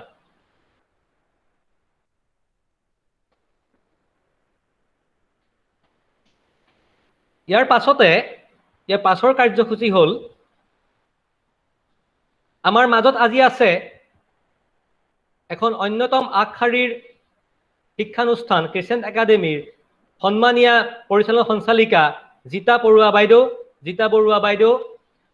বাইদেউক আমি স্বাগতম জনাইছো জিতা বৰুৱা বাইদেউক তেখেতৰ বক্তব্য ৰাখিবলৈ আমি অনুৰোধ জনাইছো ধন্যবাদ মুক্ত চিন্তা আৰু যুক্তিবাদৰ আলোকত আগুৱাই যাব বিচৰা প্ৰতিজন ছাত্ৰ ছাত্ৰীক যোৰহাট মহাবিদ্যালয়ৰ দৰ্শন বিভাগলৈ স্বাগতম শীৰ্ষক ৱেবিনাৰত উপস্থিত থকা শ্ৰদ্ধাৰ উদ্বোধক মহোদয় যোৰহাট মহাবিদ্যালয়ৰ শ্ৰদ্ধাৰ অধ্যক্ষ প্ৰমুখ্যে দৰ্শন বিভাগৰ প্ৰতিগৰাকী শ্ৰদ্ধাৰ শিক্ষক শিক্ষয়িত্ৰী আৰু আজিৰ এই ৱেবিনাৰত উপস্থিত 2020-21 বৰ্ষৰ হায়াৰ ছেকেণ্ডাৰীত উত্তীৰ্ণ হোৱা প্ৰতিগৰাকী মৰমৰ ছাত্ৰ ছাত্ৰীলৈ মই মোৰ সাদৰ সম্ভাষণ জ্ঞাপন কৰিছো প্ৰথমে মই দৰ্শন বিভাগৰ বিভাগীয় শিক্ষক শিক্ষয়িত্ৰীসকলক মই মোৰ আন্তৰিক ধন্যবাদ জ্ঞাপন কৰিছো এনে সুন্দৰ অনুষ্ঠানক মোক আমন্ত্ৰণ জনোৱাৰ বাবে 1962 চনত প্ৰতিষ্ঠা লাভ কৰা যোৰহাটৰ ঐতিহ্যমণ্ডিত যোৰহাট মহাবিদ্যালয়ত এনে সুন্দৰ অনুষ্ঠানত মই উপস্থিত থাকিবলৈ পাই নিজকে গৌৰৱবোধ কৰিছো শ্ৰদ্ধাৰ ডক্টৰ ৰঞ্জিত ভট্টাচাৰ্যদেৱে সেইদিনা যেতিয়া মোক এই অনুষ্ঠানলৈ আমন্ত্ৰণ কৰিছিল মোৰ লাগিছে মোৰ যেন জীৱনত খুব আগুৱাইহে গলো কাৰণ মই এই যোৰহাট মহাবিদ্যালয়ৰ প্ৰাণ কেন্দ্ৰ যিজন ব্যক্তিৰ দক্ষ পৰিচালনাত এই অনুষ্ঠানটো পৰিচালিত হয় শ্ৰদ্ধাৰ দেৱব্ৰত শৰ্মা ছাৰক মই যথেষ্ট শ্ৰদ্ধা কৰোঁ আৰু তেখেতৰ এনে অনুষ্ঠানত উপস্থিত থাকিবলৈ পাই মই সঁচাকৈ নিজকে অতি গৌৰৱ অনুভৱ কৰিছোঁ প্ৰথমে এই যিসকল আগ্ৰহী ছাত্ৰ ছাত্ৰী দৰ্শন বিভাগলৈ আজি এই ৱেবিনাৰলৈ আহিছে 2020-21 বৰ্ষৰ এক সংঘৰ্ষপূৰ্ণ বছৰত যিটো সময় আমাৰ বাবে অতি দুঃসময় আছিল তাৰ ইমান কষ্টৰ মাজত এক শংকা ভয় এই সকলো পৰিৱেশৰ মাজত তেওঁলোকে নিজকে প্ৰস্তুত কৰি তেওঁলোকৰ পৰীক্ষাত উত্তীৰ্ণ হৈছে তাৰ বাবে তেখেতসকললৈ মই মোৰ অন্তৰৰ অভিনন্দন জ্ঞাপন কৰিছোঁ, আন্তৰিক অভিনন্দন জ্ঞাপন কৰিছোঁ আৰু ভৱিষ্যত জীৱনলৈ মই মোৰ আন্তৰিক শুভেচ্ছা জ্ঞাপন কৰিছোঁ। সঁচাই আমাৰ বাবে এক গুৰুত্বপূৰ্ণ সময় আছিল আৰু এই বেটছটো আচলতে সাংঘাতিক চেলেঞ্জিং বেটছ আছিল। প্ৰতিটো কথাই শিক্ষকসকলকে প্ৰমুখ কৰিয়ে ছাত্ৰ ছাত্ৰীসকললৈও সকলো নতুন আছিল। প্ৰথম হয়তো একেবাৰে সম্পূৰ্ণভাৱে আমাৰ এটা মানে অনলাইন বেটছ আৰু তেওঁলোকে সেই গোটেই সকলো কথা নিজকে সামৰি লৈ সেই প্ৰতিটো পৰিৱেশৰ লগত নিজকে এডজাষ্ট কৰি কি সুন্দৰকৈ তেওঁলোক আগবাঢ়িলে আৰু হয়তো বহুতে ভাবি আছিল পৰীক্ষা দিবলৈ পাব, কিন্তু পৰীক্ষা নহ'ল। তথাপি পৰিস্থিতি সাপেক্ষে যে জীৱনত নিজকে প্ৰস্তুত কৰিব লাগে সেই কথাও তেওঁলোকে উপলব্ধি কৰি তেওঁলোকে আগবাঢ়ি গ'ল আৰু মই ভাবোঁ যে আজিৰ ইতিহাসত এইটো এটা এনেকুৱা এটা বেটছ যিসকলক আমি সন্মান কৰা উচিত, কাৰণ এই মানসিকভাৱে তেওঁলোক কিমান চাগে বিচলিত হৈছিল যিটো সময়ত তেওঁলোকে শিক্ষক শিক্ষয়িত্ৰী মাক দেউতাক বা বিভিন্ন সময়ত তেওঁলোক বাহিৰৰ পৃথিৱীখনৰ লগত চিনাকি হোৱাৰ সময়, সেইখিনি সময়ত 4 বেৰৰ ভিতৰত এটা লেপটপৰ আগত তেওঁলোকে নিজৰ জীৱন আগবঢ়োৱাৰ জীৱনৰ এটা দেওনা পাৰ কৰাত প্ৰস্তুতিত আছিল আৰু তেওঁলোক সফল হৈছে। কি নম্বৰ পাইছে সেইটো ডাঙৰ কথা নহয়, কিন্তু জীৱনৰ এটা ডাঙৰ শিক্ষা পাইছে, সেইটো আৰু তেওঁলোকে আগবাঢ়িব পাৰিছে আৰু ভৱিষ্যত জীৱনলৈ তেওঁলোকক মই স্বাগতম জনাইছোঁ। আৰু তেওঁলোকে আজি এই অনুষ্ঠানলৈ আহিছে যিহেতুকে তেওঁলোকে নিশ্চয় দৰ্শন ভাল পোৱা ল'ৰা ছোৱালী, তেওঁলোকে দৰ্শন বিষয়টো জানিব বিচাৰিছে। শ্ৰদ্ধাৰ সৌমিত্ৰ পূজাৰীদেৱে কোৱাৰ দৰে জীৱনত ময়ো কেতিয়াবা অনুভৱ কৰোঁ যে এটা ভাল বিষয় হয়তো পঢ়াৰ পৰা নপঢ়িলোঁ, কাৰণ মই উদ্ভিদবিদ্যা ছাত্ৰী, কিন্তু মানুহৰ জীৱনৰ প্ৰত্যেকৰে একোটা দৰ্শন থাকে। আৰু আজি ইমান সুন্দৰ এটা মুক্ত চিন্তা আৰু যুক্তিবাদৰ আলোকত আগুৱাই যাব বিচৰা ইমান সুন্দৰ এটা শীৰ্ষ বাক্য লৈ পেলাই এই অনুষ্ঠানটো কৰিছে। আমাৰ আচলতে মানৱ দেহাটো ইন্দ্ৰিয়ৰ সমন্বয়ত গঠিত। প্ৰতিটো ইন্দ্ৰিয়ই সকলো সময়তে নিজ নিজ বিষয়ৰ প্ৰতি লালায়িত। চকুৰে ধুনীয়া বস্তু এটা দেখিলে কওঁ আয়ো দেখি ইমান ধুনীয়া, সুন্দৰ সংগীত এটা শুনিলেও কওঁ আহ কি অপূৰ্ব সংগীত। এনেধৰণৰ নানা ভোগ লিপচাত আমাৰ ইন্দ্ৰিয়সমূহক ইঠাইৰ পৰা সিঠাইলৈ টানি ফুৰোঁ। যি শিক্ষাৰে যি প্ৰক্ৰিয়াৰে আমি আমাৰ মনটোক যুক্তিবাদী মুক্ত চিন্তাৰে যুক্তিবাদী হ'বলৈ শিকাব পাৰোঁ, জীৱন সম্বন্ধীয় কাৰ্যকলাপবোৰ যি শিক্ষাৰে দ্বাৰা বাস্তৱ জীৱনত প্ৰতিফলিত কৰিব পাৰোঁ, সেয়াইতো দৰ্শন। আমাৰ জীৱন পথটো সংযত কৰিবলৈ হ'লে প্ৰথমে আমি আমাৰ দেহটোক নিয়ন্ত্ৰণ কৰিব লাগিব। শাস্ত্ৰীয় অৰ্থাৎ শিক্ষাৰ দ্বাৰাহে আমি বিধি বিধানবোৰ মানি জীৱনটোক পূৰ্ণতাৰ দিশে লৈ যাব লাগিব।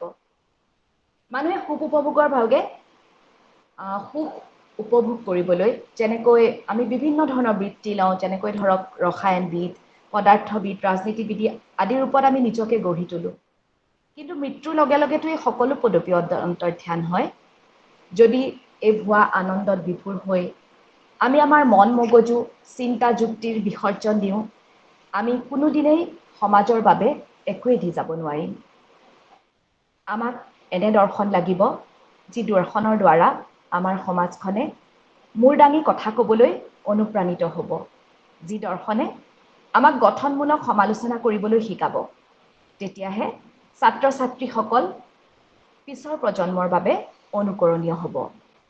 আশা কৰোঁ এই ঐতিহ্যময় মহাবিদ্যালয়খনৰ দৰ্শন বিভাগত আজি অংশগ্ৰহণ কৰা ছাত্ৰ ছাত্ৰীসকলে যুক্তি আৱেগক সুস্থ চিন্তাৰে আগুৱাই নি তোমালোকৰ দৰ্শনক শিক্ষাৰ জৰিয়তে বাস্তৱ জীৱনত ফলপ্ৰসূ কৰিব পাৰিবা। মহান মহান ব্যক্তিৰ দৰ্শনক সন্মুখত ৰাখি তোমালোকৰ চিন্তা চেতনাক সামাজিক সময়ৰ লগত ৰজিতা খুৱাই আগবঢ়াই নিবলৈ এখন সুন্দৰ মঞ্চ পাবা। যোৰহাট মহাবিদ্যালয়ৰ দৰ্শন বিভাগৰ বিষয়ে যিখিনি আজি শ্লাইডত দেখিলোঁ, যিখিনি গম পালোঁ, আচলতে সঁচা কথা ক'বলৈ গ'লে অতিশয় মই মানে আনন্দিত আৰু মই আকৃষ্ট হৈছোঁ তেওঁলোকৰ গোটেইখিনি পদক্ষেপ লৈ পেলাই। যিখিনি ভিছন দেখাইছে, যিখিনি মিছন দেখাইছে তেখেতসকলে আচলতে অকল শিক্ষাটোৱে নহয় যে ছাত্ৰ ছাত্ৰীসকলক শৈক্ষিক চিন্তাধাৰাৰ লগতে বৌদ্ধিক আৰু মানসিকভাৱে তেওঁলোকক কিমান আগুৱাই লৈ যাব পাৰে সেই কথাখিনিয়ে যাতে প্ৰতি মুহূৰ্ততে তেওঁলোকে চিন্তা কৰি আহিছে আৰু ছাৰে কোৱাৰ দৰে ছাৰে ইমান সুন্দৰ শব্দ এটা শুনিলোঁ আজি মই সাংঘাতিক ধৰণে অনুপ্ৰাণিত হৈছোঁ সেইটো শব্দ চিৰজেচিয়ান আমিও কওঁ ময়ো এখন শিক্ষানুষ্ঠানৰ লগত জড়িত ক্ৰেচেণ্ট একাডেমীত যেতিয়া ছাত্ৰ ছাত্ৰীসকলক আদৰণিহে জনাওঁ কিন্তু কেতিয়াও আমাৰ এই অনুষ্ঠানৰ পৰা বিদায় নিদিওঁ কিন্তু ইমান এটা সুন্দৰ শব্দ চিৰজেচিয়ান সেইকাৰণে এনে শিক্ষানুষ্ঠানত শিক্ষা গ্ৰহণ কৰিব পৰাটো আচলতে সৌভাগ্যৰ কথা আৰু মই কেইবাবাৰো এই অনুষ্ঠানলৈ গৈছোঁ যাওঁতে মই যি দেখিছোঁ যে তাত মই এটা দেখিছোঁ ছাত্ৰ ছাত্ৰীসকলৰ লগত শিক্ষক শিক্ষয়িত্ৰীসকলৰ এক বন্ধুত্বপূৰ্ণ সম্পৰ্ক আছে সেইটো আচলতে বহুত ডাঙৰ কথা আৰু যিটো ত্ৰিকোণীয় সম্পৰ্ক সেইটোও হয়তো খুব সুন্দৰ হ'ব কাৰণ এতিয়া দেখিছোঁ তাত পেৰেণ্ট টিচাৰৰ মিটিংবোৰ হৈছে আৰু প্ৰত্যেকটো ক্ষেত্ৰতে আগবঢ়াইছে আৰু এই আপাহতে মই মধুস্মিতা বৰুৱাক মই মোৰ আন্তৰিক অভিনন্দন জ্ঞাপন কৰিছোঁ তেখেতৰ সফলতাৰ বাবে আৰু শুভেচ্ছা জনাইছোঁ ভৱিষ্যত জীৱনলৈ আৰু দেখিছোঁ যোৰহাট মহাবিদ্যালয়ৰ দৰ্শন বিভাগে তেখেতসকলক কিমান আগ্ৰহ কিমান উৎসাহ দিছে জীৱনত আগবাঢ়ি যাবলৈ পঢ়া শুনাৰ লগতে আচলতে কাৰিকুলাৰ এক্টিভিটিজবোৰ বহুত দৰকাৰ আৰু মই ভাবোঁ যিসকল ছাত্ৰ ছাত্ৰী ইয়াত অংশগ্ৰহণ কৰিছে তেওঁলোক সকলোৱে অনন্য আৰু তেওঁলোকৰ পঢ়া শুনাৰ লগতে বেলেগ বেলেগ ধৰণৰ বহু প্ৰতিভা আছে আৰু মই ভাবোঁ যে যোৰহাট মহাবিদ্যালয় এনেকুৱা এখন মঞ্চ য'ত তোমালোকে মৰমৰ ছাত্ৰ ছাত্ৰীসকলক উদ্দেশ্যি কৈছোঁ তোমালোকে সুন্দৰ প্লেটফৰ্ম পাবা আগবাঢ়ি যাবলৈ আৰু এই আচলতে সামগ্ৰিকভাৱে আগুৱাই নিব পৰাটো এখন শিক্ষানুষ্ঠানৰ আটাইতকৈ ডাঙৰ কথা আৰু সেইটো যোৰহাট মহাবিদ্যালয়ে যে কৰিছে সেই কথা আজি মই গোটেই যিখিনি কাৰিকুলাৰ এক্টিভিটিজৰ পৰা যিখিনি শ্লাইড দেখালে সেইখিনি দেখিব পাৰিছোঁ আৰু যিগৰাকী অধ্যক্ষ আছে তেখেত এজন পণ্ডিতৰ দৰে ব্যক্তি আৰু সেইজনৰ দক্ষ পৰিচালনাত তোমালোকে যেতিয়া আগবাঢ়ি যাব পাৰিবা হয়তো তোমালোকে জীৱনত বহুখিনি পাবা আৰু মই শুভেচ্ছা জনাইছোঁ তোমালোকক আৰু কৈছোঁ যে আৰু বহুতে ডক্টৰ ৰঞ্জিত ভট্টাচাৰ্যই কোৱাৰ দৰে কেতিয়াবা দৰ্শন লজিক এণ্ড ফিলচফি আমিও প্ৰথমৰ পৰাই ক্ৰেচেণ্ট একাডেমী 2003 চনত থকাৰ পৰাই এই ছাবজেক্টটো আমাৰ আছে আৰু কিন্তু পিছলৈ কেতিয়াবা কিছুমানে ভাবে যে এইটো কি কৰিম পঢ়ি কি হ'ব কিন্তু সেইটো কৈছে তেখেতসকলেও ধুনীয়াকৈ বুজাই দিছে আচলতে এটা ব্যৱহাৰিক দিশো আছে আৰু মই আৰু এটা খালি মই অনুৰোধ কৰিছোঁ আমাৰ যোৰহাট কলেজৰ ডিপাৰ্টমেণ্ট অফ ফিলচফিলে যে এই বিষয়টো যাতে আৰু অলপ প্ৰচাৰ হওক এইটো অকণমান প্ৰচাৰটো আৰু হ'ব লাগে কাৰণ ইমান এটা সুন্দৰ বিষয় সেইটো কথা কিন্তু এই নতুন প্ৰজন্মৰ ল'ৰা ছোৱালীখিনিয়ে আৰু জনাটো উচিত সেইটো মই ৰঞ্জিত ভট্টাচাৰ্যকে অনুৰোধ কৰিম সেইখিনি আৰু যাতে আগুৱাই লৈ যাব পাৰে ল'ৰা ছোৱালীখিনিক মানে যুক্তিৰে যে কথাখিনি যাতে বুজায় আৰু তেখেতসকলক আগ্ৰহী কৰিব পাৰে কাৰণ এতিয়া অকণমান যদিও তেখেতে কৈছে খুব বেছি হৈছে কিন্তু হায়াৰ ছেকেণ্ডেৰী লেভেলত অকণমান দেখোঁ যে অকণমান যাতে ছাবজেক্টটোৰ প্ৰতি তাৰপিছত অলপ আগতকৈ কমিছে যেনহে মোৰ অনুভৱ হয় কিন্তু নহয় আচলতে সেইটো আচলতে ইমান সুন্দৰ এটা বিষয় আৰু সেইটো যে জীৱন দৰ্শনো যে কিমান প্ৰয়োজনীয় সেই কথাখিনি আজি খুব সুন্দৰকৈ প্ৰত্যেকগৰাকী বুজাই দিছে আৰু মই ব্যক্তিগতভাৱে ৰঞ্জিত ভট্টাচাৰ্যক মই বহু দিনৰ পৰা পাইছোঁ তেখেত আমাৰ ক্ৰেচেণ্ট একাডেমীৰ খুব বেছি ডেডিকেটেড টিচাৰ আৰু হয়তো বাকী সকলোৱে ভাল প্ৰত্যেকগৰাকী তোমালোকে খুব ভাল পাবা আৰু তেখেতক মই নিজে বহুত দিন মই নিজৰ ওচৰৰ পৰা পোৱাৰ মোৰ অভিজ্ঞতা হৈছিল এক খুব সুন্দৰ কবিতা লিখে আৰু খুব ল'ৰা ছোৱালীৰ লগত লাগি থাকিব পাৰে মই ভাবোঁ যে এই শিক্ষানুষ্ঠান এই মানে ডিপাৰ্টমেণ্টলৈ আহি তোমালোকে এক বেলেগ ধৰণৰ আমেজ পাবা বেলেগ ধৰণৰ মাদকতা পাবা আৰু সকলোকে এই অনুষ্ঠানলৈ আৰু ছাৰে কোৱাৰ দৰে যদি তোমালোক এই অনুষ্ঠানত নামভৰ্তি কৰা তেতিয়া তোমালোকে এই যোৰহাট মহাবিদ্যালয়ৰ কহিনুৰ জয়ন্তীত অংশগ্ৰহণ কৰিবলৈ পাবা আৰু সেইটো কিমান এক সৌভাগ্যৰ কথা সকলোকে এই অনুষ্ঠানলৈ স্বাগতম জনাইছোঁ পুনৰবাৰ এই অনুষ্ঠানলৈ মোক আমন্ত্ৰণ কৰাৰ বাবে মই মোৰ আন্তৰিক ধন্যবাদ জ্ঞাপন কৰিছোঁ মই কিমান মোৰ ধৃষ্টতা আছেনে নাই মই নাজানো কিন্তু তথাপিও মোক কিবা কিবি কথা কোৱাৰ ধৃষ্টতা আছে নাজানো মই ইমান যোগ্য হয় নে নহয়ও নাজানো তথাপি এনে ঐতিহ্যমণ্ডিত কলেজৰ এক ঐতিহ্যমণ্ডিত বিভাগৰ এক সুন্দৰ অনুষ্ঠানলৈ মোক আমন্ত্ৰণ জনোৱাৰ বাবে পুনৰবাৰ ধন্যবাদ জনাইছোঁ। আৰু আমাৰ এই 2020-21 বছৰৰ মই ভবাত এইটো ৱেৰিয়াৰ বেটছ, আৰু এই বেটছটোলৈ মই মোৰ আন্তৰিক ধন্যবাদ, ভৱিষ্যত জীৱনলৈ শুভেচ্ছা জনাই মই মোৰ বক্তব্য সামৰণি মাৰিছোঁ। ধন্যবাদ। হয়, ধন্যবাদ। জিতা বৰুৱা বাইদেউক অশেষ ধন্যবাদ জ্ঞাপন কৰিছোঁ। বাইদেউ বৰ সাৱলীলভাৱে আৰু সকলোকে মন্ত্ৰমুগ্ধ কৰিব পৰাকৈ দৰ্শনৰ প্ৰাসংগিকতা, দৰ্শনৰ ব্যৱহাৰিক গুৰুত্ব আৰু দৰ্শনক জনপ্ৰিয়কৰণৰ বাবে যে প্ৰচেষ্টা লোৱাটো প্ৰয়োজনীয়, সেই কথাটো মই ভাবোঁ বৰ সুন্দৰকৈ বাইদেৱে ক'লে।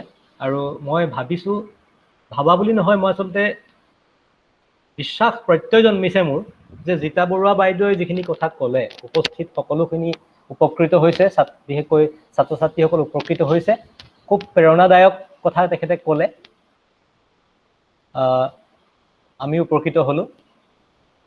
আৰু আচলতে জিতা বাইদেউক আমি যোগ্য বুলি ভাবোঁ এইখিনি কথাৰ কাৰণে, আৰু সেই যোগ্যজনক যোগ্য সন্মান দিয়াটো প্ৰয়োজনীয় বুলিয়ে আমি আজি আমন্ত্ৰণ জনালোঁ। ধন্যবাদ জিতা বাইদেউ, আপুনি ভালে থাকক, সুস্বাস্থ্যৰে থাকক। হয় হয়, বহুত ধন্যবাদ জ্ঞাপন কৰিছোঁ।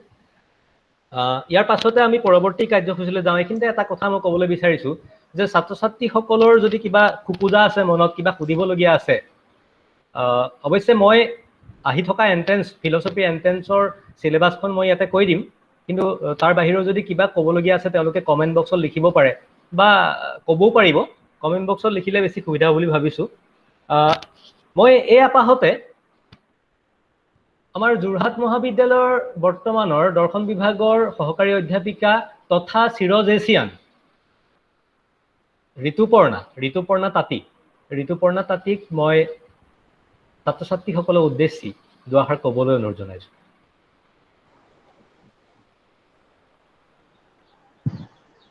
ধন্যবাদ ছাৰ। সকলোলৈকে নমস্কাৰ জনাইছোঁ। মই ঋতুপৰ্ণা তাঁতী, আৰু বিশেষকৈ মই আজি এই অনুষ্ঠানটো আয়োজন কৰাৰ বাবে ৰঞ্জিত ছাৰক ধন্যবাদ জনাইছোঁ। অধ্যক্ষ ছাৰক প্ৰমুখ্যে কৰি মোৰ শ্ৰদ্ধাৰ বাইদেউ ছাৰ সকলক নমস্কাৰ জনাইছোঁ। লগতে ছাত্ৰ ছাত্ৰীসকলকো স্বাগত সম্ভাষণ জনাইছোঁ। আজি মই বিশেষকে তোমালোকক কি ক'ম সেইটো ভাবিয়ে পোৱা নাই, যিহেতু জিতা বাইদেউ, ছাৰ আৰু বাইদেউ সকলে তোমালোকক বহুখিনি কথা ক'লেই। মই মাত্ৰ মোৰ অভিজ্ঞতাখিনি আৰু লগতে মোৰ কিছু অনুভৱহে তোমালোকৰ আগত ক'ম ভাবিছোঁ। মই 2013 চনত যোৰহাট মহাবিদ্যালয়ত নামভৰ্তি কৰিছিলোঁ। সেই সময়ত মই প্ৰথমতে কি আছিল, মোক দেউতাই কৈছিল যে তই অসমীয়াত মেজৰ ল'ব লাগিব। সেই কথাষাৰ মই আজি এইকাৰণে ক'ব বিচাৰিছোঁ, যিহেতু আজি দেউতাই অসমীয়াত মেজৰ নোলোৱাৰ কাৰণে আগতে খং কৰিছিলে, কিন্তু দৰ্শন বিভাগত মেজৰ লৈ ভালকৈ পৰীক্ষা দি যিটো মই আৰ্জিত কৰিছোঁ, সেইখিনিক লৈ দেউতাই খুব মোক লৈ গৌৰৱ অনুভৱ কৰে। আৰু মোৰ গৌৰৱ মানে দেউতাৰ গৌৰৱ। দেউতাৰ বাবেই যিহেতু পাইছোঁ এই জীৱনটো, মা দেউতাৰ বাবে, গতিকে তেওঁলৈকো মই আজি শ্ৰদ্ধা জনাইছোঁ। আৰু আমাৰ এই বিভাগটো, দৰ্শন বিভাগটো সম্পূৰ্ণ তোমালোকে ভাবিবা যে কিবা হ'ব নেকি, তোমালোকৰ মনত ভয় ভাৱ এটা থাকিব পাৰে যে ছাৰ বাইদেউ সকল কেনেকুৱা বা কলেজখন কেনেকুৱা।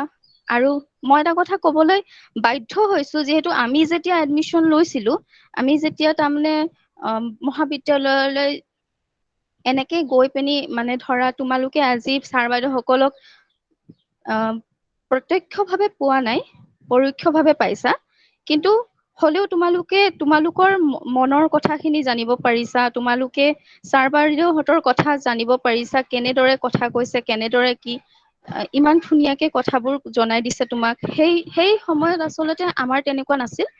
আমাৰ কি হৈছিল, অকল আমি এডমিশ্যনৰ সময়তহে আমি ছাৰ বাইদেউ সকলক লগ পাইছিলোঁ। গতিকে তোমালোকৰ কাৰণে এইটো বহুত আজিৰ দিনটো বহুত মানে ভাল দিন আৰু কাৰণ তোমালোকে প্ৰত্যক্ষভাৱে নহলে পৰোক্ষভাৱে তোমালোকে দৰ্শন বিষয়টো কি সেইখিনি কথা জানিবলৈ পাইছা কলেজখনৰ অধ্যক্ষ মহোদয় কেনেকে হ'ব এইখিনি কথা জানিবলৈ পাইছা আৰু অধ্যক্ষ ছাৰৰ লগত যিহেতু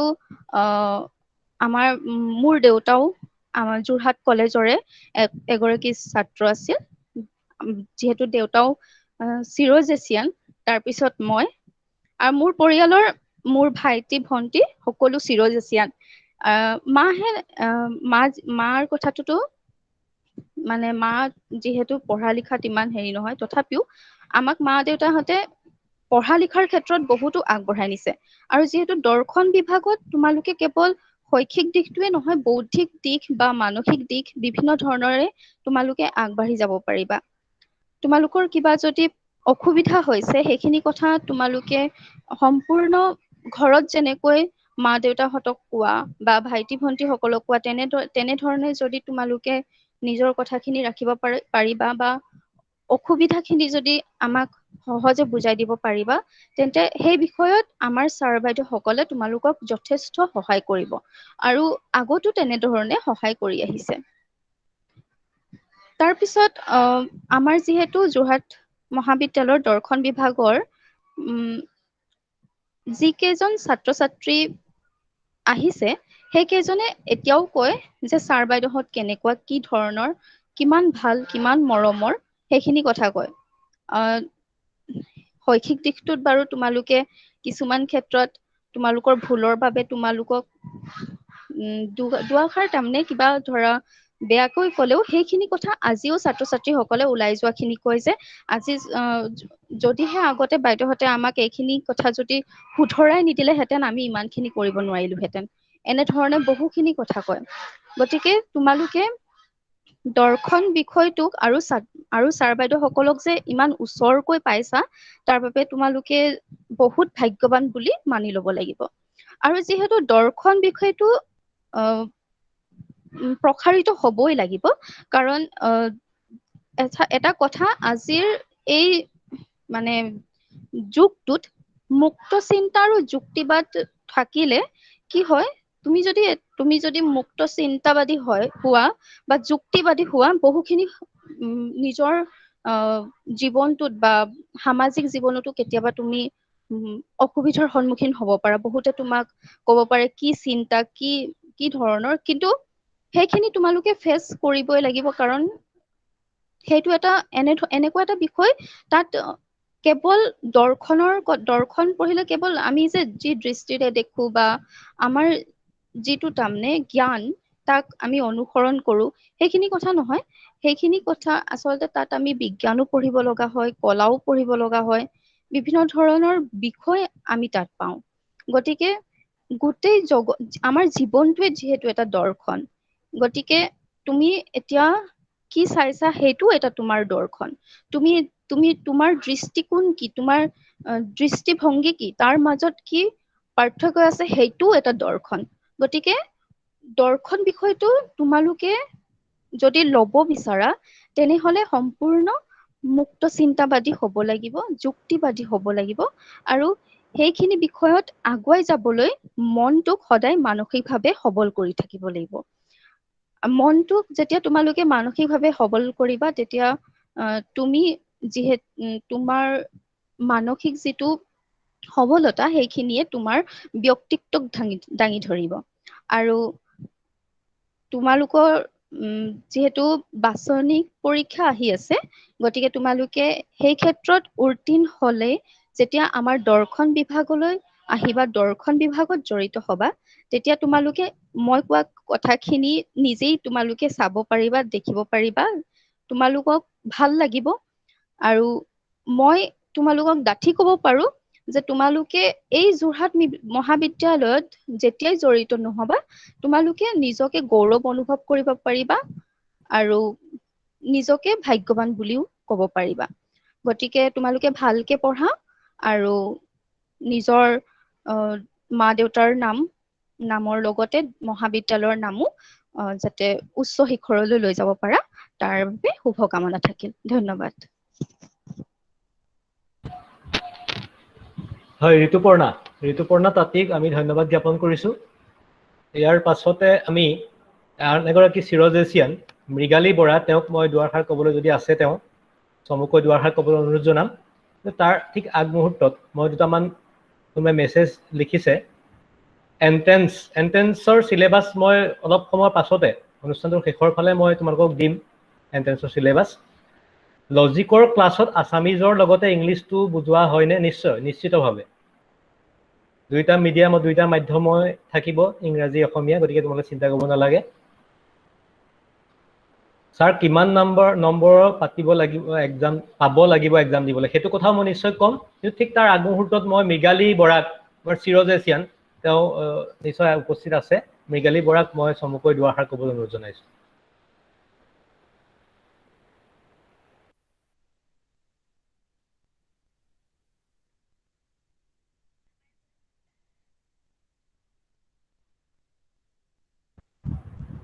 মৃগালী বৰা আছেনে?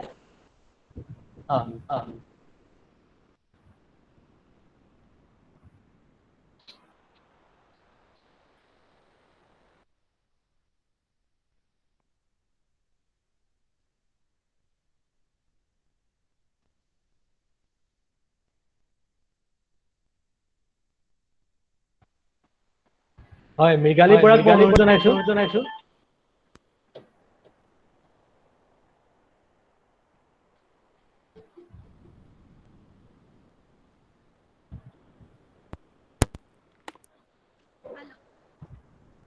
মৃগালী, হয় শুনিছোঁ।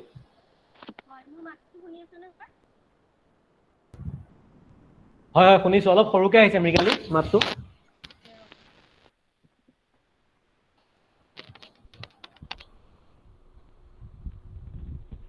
এতিয়া শুনা পাইছেনে? এতিয়া ভালকৈ শুনিছোঁ। হয়, ধন্যবাদ ছাৰ মোক এই আলোচনা চক্ৰখনৰ অংশীদাৰ কৰাৰ বাবে। নমস্কাৰ, মই মৃগালী বৰা। মই যোৰহাট মহাবিদ্যালয়ৰ পৰা 2018 চনত দৰ্শন বিষয়ক সন্মানীয় বিষয় হিচাপে লৈ স্নাতক ডিগ্ৰী লাভ কৰিছিলোঁ। আজি এই মুক্ত চিন্তা আৰু যুক্তিবাদৰ আদৰ্শৰে শীৰ্ষক নামভৰ্তিৰ বাবে হোৱা আলোচনা চক্ৰত উপস্থিত থকা শ্ৰদ্ধাৰ মোৰ অধ্যাপক মহোদয় তথা উপাধ্যক্ষা, লগতে আমাৰ বিভাগৰ সহকাৰী অধ্যাপিকা ৰূপামণি দত্ত বাইদেউৰ লগতে থকা মোৰ শিক্ষাগুৰুৰ লগতে খ্ৰীষ্টান একাডেমীৰ পৰা আমন্ত্ৰিত অতিথি অধ্যাপিকা জিতা বাইদেউ, লগতে সকলোকে মই ধন্যবাদ জ্ঞাপন কৰাৰ লগতে শ্ৰদ্ধা জ্ঞাপন কৰিছোঁ। এগৰাকী দৰ্শনৰ ছাত্ৰী হিচাপে আমাৰ অধ্যক্ষ ছাৰৰ লগতে সৌমিত্ৰ পূজাৰী ছাৰে কোৱা কথাৰ আঁত ধৰি মই ক'ব খোজোঁ যে দৰ্শন কেৱল তাত্ত্বিক বা মনস্তাত্ত্বিক বিষয় নহয়। বহুতৰে এইটো ভুল ধাৰণা থাকে যে ই কেৱল এটা ধাৰণা, অন্তৰ্দৰ্শন কিছুমান নীতি বা থিয়ৰীৰ লগত জড়িত হৈ থাকে। আচলতে ই নহয়, ই প্ৰায়োগিক বিষয় আৰু ইটছ প্ৰেক্টিকেল, কিয়নো ই সামাজিক তথা ৰাজনৈতিক বিষয়ৰ লগত ওতঃপ্ৰোতভাৱে জড়িত। ই সমাজ বিজ্ঞান, ব্যক্তি সমাজ তথা পৰিয়াল শিক্ষা, ৰাজনীতি বিজ্ঞান, গণতন্ত্ৰ, ন্যায়পৰায়ণ, বিশ্বায়ন আদিৰ দৰে মহত্বপূৰ্ণ বিষয়ৰ লগত ওতঃপ্ৰোতভাৱে জড়িত, যিখিনি মই 3টা বছৰে যোৰহাট মহাবিদ্যালয়ৰ দৰ্শন বিভাগৰ ছাত্ৰী হিচাপে অধ্যয়ন কৰি থকা অৱস্থাত জ্ঞান লাভ কৰিবলৈ সক্ষম হৈছিলোঁ। সদৌ শেষত মই বৰ বেছি বিশেষ ক'বলৈ নাযাওঁ। দুজন কেৱল সমকালীন ভাৰতীয় দৰ্শনৰ দাৰ্শনিকৰ নাম উল্লেখ কৰিবলৈ বিচাৰিছোঁ। সেই দুজন হৈছে মহামানৱ মহাত্মা গান্ধী আৰু তেওঁ লগতে ৰাধাকৃষ্ণন, ডক্টৰ সৰ্বপল্লী ৰাধাকৃষ্ণন, যি দুজনক আমি প্ৰত্যেক বছৰে 2টা বিশেষ দিনত আমি মনত পেলাওঁ। কেৱল তেওঁলোক দাৰ্শনিক হিচাপে নহয়, এজন মহৎ লোক বা মহৎ ব্যক্তি হিচাপে আমি 2টা বিশেষ দিনত, তেওঁলোকৰ বাহিৰেও বাকী অন্যান্য দাৰ্শনিক আছে যিসকলৰ দৰ্শনক আমি বিভিন্ন সময়ত আলোচনা কৰিছোঁ।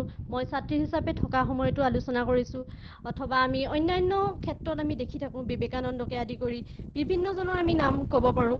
ইয়াৰ ভিতৰত মহাত্মা গান্ধীৰ অহিংসা, সত্যাগ্ৰহ আৰু নীতি দৰ্শনৰ কথা আমি দৰ্শনৰ ক্ষেত্ৰতে নহয়, অন্যান্য সকলো ক্ষেত্ৰতে আমি তেওঁলোকৰ কথা আলোচনা কৰোঁ বা দেখিবলৈ পাওঁ।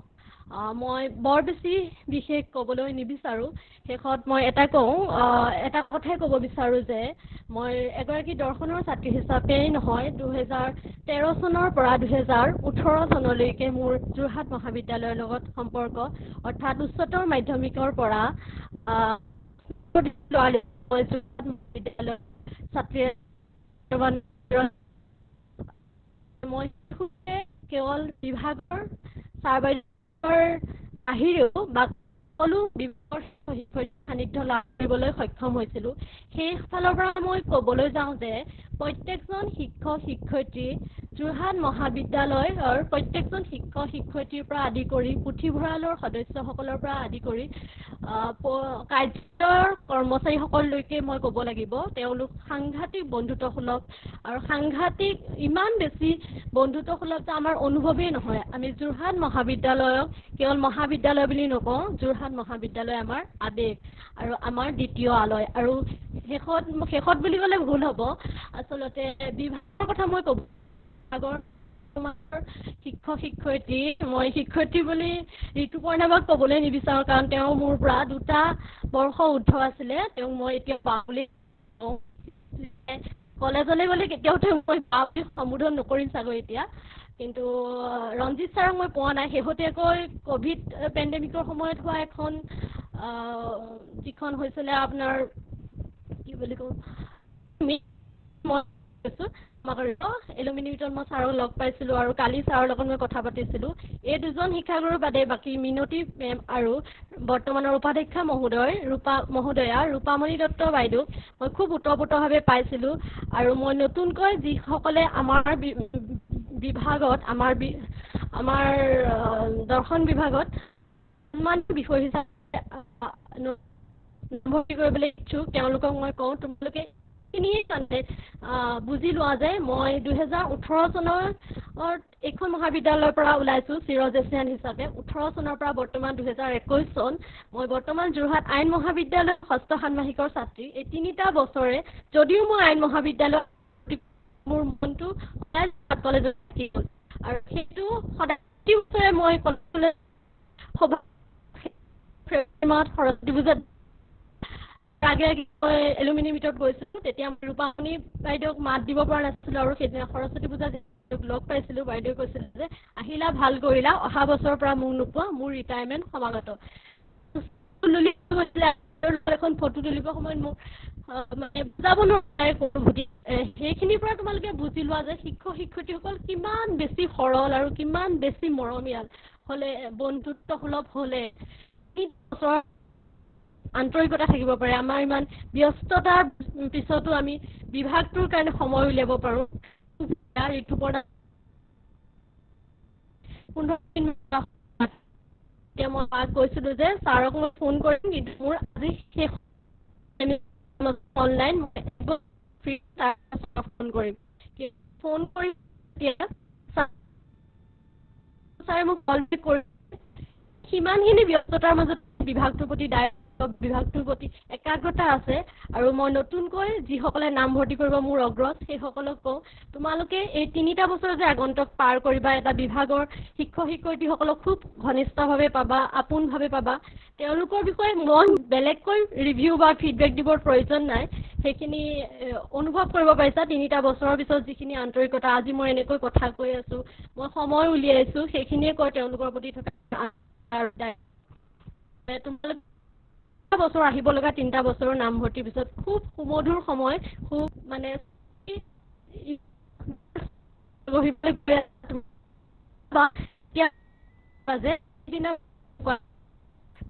কলেজৰ বাকী ঠাইত মই ক্লাছৰ ক্ষেত্ৰত কওঁ এই মুহূৰ্ততে মই শ্ৰদ্ধাঞ্জলি জ্ঞাপন কৰিছোঁ। তেওঁ বৰ্তমান আমাৰ মাজত নাই, তেওঁৰ সান্নিধ্যও মই লাভ কৰিছিলোঁ। আৰু 2গৰাকী মেমৰ সান্নিধ্য মই লাভ কৰিছিলোঁ, নিকুমণি মেম আৰু মানসী পৰাশৰ মেম। তেওঁলোকক বিশেষভাৱে ধন্যবাদ দিছোঁ। তেওঁলোকৰ সহায় সহযোগিতাৰ অবিহনে মই প্ৰথম বিভাগত উত্তীৰ্ণ হৈ স্নাতক। আৰু কথা ক'বলৈ পাৰ্চেণ্টেজ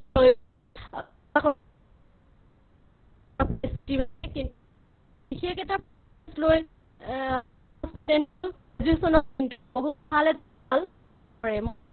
মই নিজৰ উত্তীৰ্ণ হৈছিলোঁ যদিও কিন্তু মই গ্ৰেজুৱেশ্যনত ফাৰ্ষ্ট ক্লাছ লাভ কৰিছিলোঁ। সেইখিনি আমাৰ একাগ্ৰতা ছাৰ বাইদেউসকলে আমাক দেখুৱাইহে দিব পাৰে। আমাৰ নিজৰ নিষ্ঠা লাগিব, আমি বিভাগটোৰ প্ৰতি আন্তৰিকতা থাকিব লাগিব, বিষয়টোৰ প্ৰতি আমি উৎসুকতা থাকিব লাগিব বুজিবলৈ বা শিকিবলৈ। গতিকে নতুনকৈ যিসকলে নামভৰ্তি কৰিবলৈ আগবাঢ়িছা তোমালোকক মই বহুত বহুত শুভেচ্ছা জনাইছোঁ। আমাৰ বিভাগলৈ বহুত বহুত শুভেচ্ছা আৰু আন্তৰিক অভিনন্দন জ্ঞাপন কৰিছোঁ। লগতে মধুস্মিতা বাক মই বহুত বহুত শুভেচ্ছা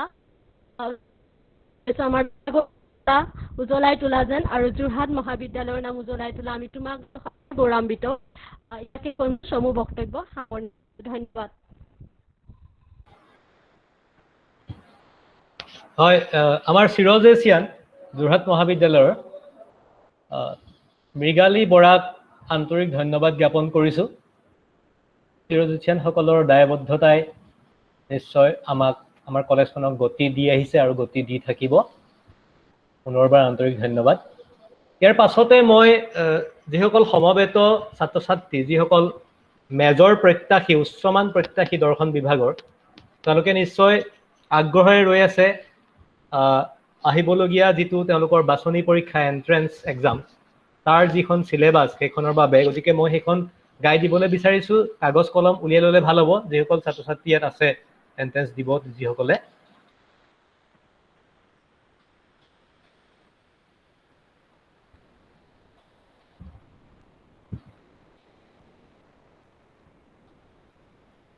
যিসকল ছাত্ৰ ছাত্ৰী আছে উপস্থিত, তেওঁলোকৰ জ্ঞাতাৰ্থে মই চিলেবাছখন কৈ দিছোঁ। তোমালোকৰ এন্ট্ৰেন্স এক্সাম তোমালোকৰ এইটো 25 মাৰ্কছৰ হ'ব, 25 নম্বৰৰ। আৰু 25 নম্বৰৰ বাবে তোমালোকৰ ইউ উইল গেট 1 hour, তোমালোকে 1 ঘণ্টা পাবা। আৰু প্ৰত্যেকটো প্ৰশ্নতে 5 নম্বৰকৈ থাকিব। There will be 5 marks for each question. আৰু তোমালোকৰ হায়াৰ ছেকেণ্ডেৰী ফাৰ্ষ্ট ইয়েৰৰ পৰা তোমালোকৰ 2টা চেপ্টাৰ, 2টা ইউনিট আহিব। এই ইউনিটকেইটা লিখি ল'বা। হায়াৰ ছেকেণ্ডেৰী ফাৰ্ষ্ট ইয়েৰ ইতিমধ্যে তোমালোকে পঢ়ি আহিছে আগতেই। হায়াৰ ছেকেণ্ডেৰী ফাৰ্ষ্ট ইয়েৰৰ পৰা unit 1 logic, definition, nature, scope and utility.